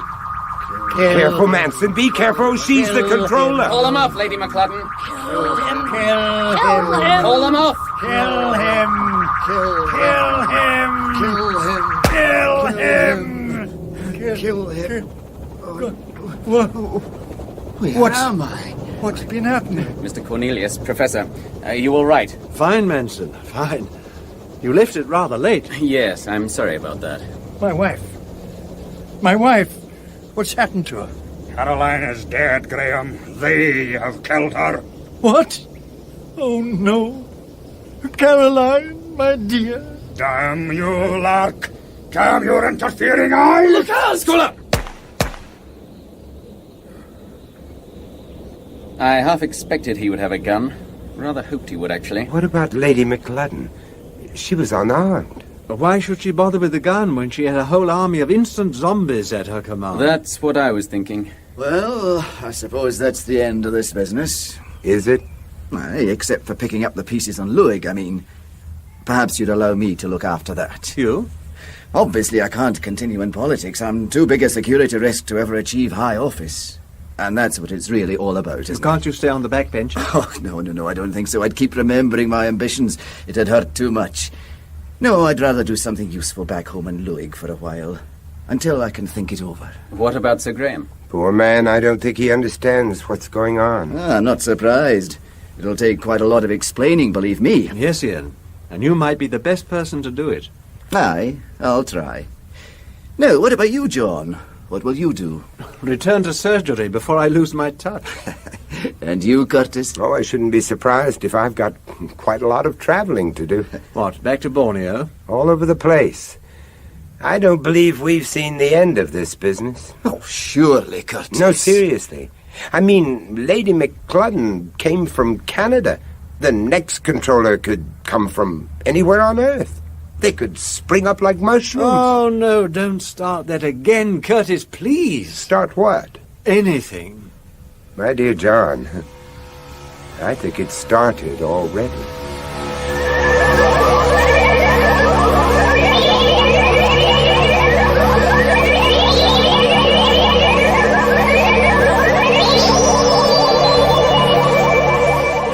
That was the final episode of Aliens in the Mind, co-starring Vincent Price as Curtis Lark and Peter Cushing as John Cornelius, with Richard Hurndall as Sir Graham McLadden, Joan Benham, Lady McLadden, Fraser Carr, Ian Sanderson, Henry Stamper, Donald Scular, and Andrew Sear as Manson. Electronic effects for the series were by Chris Jenkins. Aliens in the Mind was written by René Basilico from an idea by Robert Holmes. Production by John Dias.